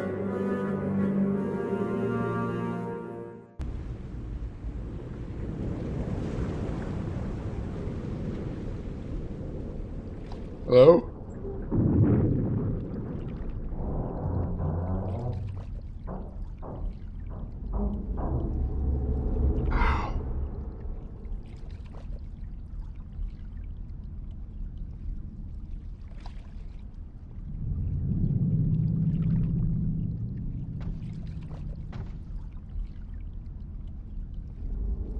Did you sleep? Very comfortably, thanks. Where are we? In the Marcuria harbor. But there are barely any ships here. I do not know why. We must leave you here. We have other business. Carry your wave into the future, April. Whatever that means, I'll try. She said there's barely any ships here. I hope something bad didn't happen in the city. Where did all the ships go? They're gone. This can't be a good sign. I mean, duh. Oh, that's the city bad. looks strangely quiet and deserted. And the sky, those are not ordinary clouds. They look more like smoke. What's going on here? I seem to remember last time we were here, they were a little worried about the city being overrun by their neighbors. I think we may have missed some action. See what the new diary entry is. Sunday, August 6th, early morning. How many weird, mysterious people are there in Arcadia? Seems for every normal person, and I mean that in the broadest possible sense, there are 5 or 6 strange, obtuse, meandering creatures with a tendency to speak really slowly and say things like, "Who are you?" and "I see your path, April, and it's not an easy one," and "It is destiny." Like, hello, update your vocabulary already. Learn some new words, lighten up, wear plaid, whatever. That said, I kind of like these dark people. Scary, yes, and probably heavily into goth scene, but they gave me exactly what I wanted. The star map and the 3rd piece of the stone disc, with a minimum of talk and no strings attached. They even brought me right back to Marcuria, where, alien or not, I can at least find my way around. Only the city didn't look so empty and dark. What's going on? Alright, so let's save, first of all. Now that we've accomplished some more stuff. Didn't even fill all the slots last night. Alright, and let's check out our new inventory items before we go too far.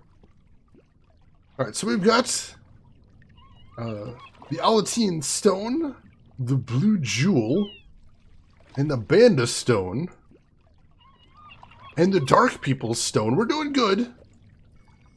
It's the piece of the stone disc I got from the Dark People. Deconstructive humor, I like it. I'm digging it. It's the Blue Dragon's eye jewel. Alright, and the star map. It's obviously a map of constellations, and that cross must be where the gateway to the Guardian's realm is located. Where that is, I have no idea. Ah, well. You're not going to fill all the slots. There are 90 slots you haven't even touched yet. I'll work on it. Doubt me, I can fill them all. I'll do it. I'll just start rapid fire saving them all. Oh, but I think this is probably a good stopping place for the night. So we only finished 1 chapter tonight, but that chapter did have a monster of a puzzle in it. That puzzle with the statues. That was a really good puzzle, though. Seriously, that was clever. There was a lot of moving pieces to it. It gave its clues incrementally. There was a lot of logical ways to discover the clues. I got a little backwards with the ears and the mouth. That was my bad. But otherwise, yeah, that was cool. I had to take a shitload of notes to solve it, but oh man, that was cool. I enjoyed that one. We got a lot done storyline-wise, too. We got another 2 stones. We got one of the jewels. And we're back in the city now. So yeah, we're making good progress. We still need 1 more stone. And I don't know if that's going to be with the humans or the Dolmari, I think the other race is. I'm not sure, but both of them are in proximity. So hopefully we can figure that out. And then we need 1 more jewel as well, which I think is supposed to be the white dragon. We have no idea where to even start on that one, but we got the star map too, so that's good progress right there. Let's see. Argent, thank you for stopping by. Crash live stream, hope you enjoyed yourself as well. John, lurking in the background there, that time, but I hope you enjoyed your lurk. Not sure if you're going to be able to finish this weekend. All depends on how long it takes you to solve puzzles. If we don't finish it this weekend, that's fine. That's fine. We got more time, but I was just trying to see where we're going to be. So, I think we are going to have to wrap things up. So let me just go ahead and quit out of here. If I can find the buttons. They're around here somewhere. And why don't we go ahead and start closing things down for the night, shall we? So if you folks want to hang around for a little bit, I am going to see who else is streaming right now so we can go hang out with some other folks. I'm sure there's some wonderful people around. In the meantime, Rin has been kind enough to toss some links in chat that might interest you if you haven't seen them already. Got a link to my Twitter if you want to see what I'm up to outside of the stream. Got a link to my YouTube if you want to check out some of the other games I've played in the past. Feel free to check that out. And got a link to my Discord if you would like to continue the conversation with us. Feel free to jump in there. And yeah, we'll see you there if you want to. In the meantime, where do we want to go today? Where do we want to go? We got some options. We got some good people streaming today. Let's see where I want to go. Valeria, thank you so much for stopping by. Thank you for helping with the puzzle as well. I appreciate it. You take care of yourself.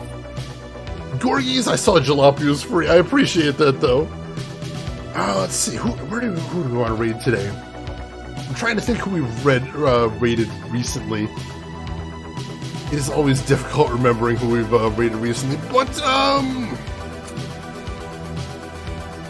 let's see. Let's go somewhere I don't think we've been to recently. Let us go raid tonight, shall we? Another retro streamer by the name of Ryan AVX, otherwise known as Ryan and Breezy. Right now he's playing some Resident Evil Outbreak. So why don't you join me? Let's go hang out with him for a little bit, say hi, drop him a follow if you like what he's doing. But hey, if you've got other things to do, I'm just going to say as I always do, have a good morning, afternoon, or evening, wherever you're at in the world. And I'll see you folks around. Take care of yourselves, everyone.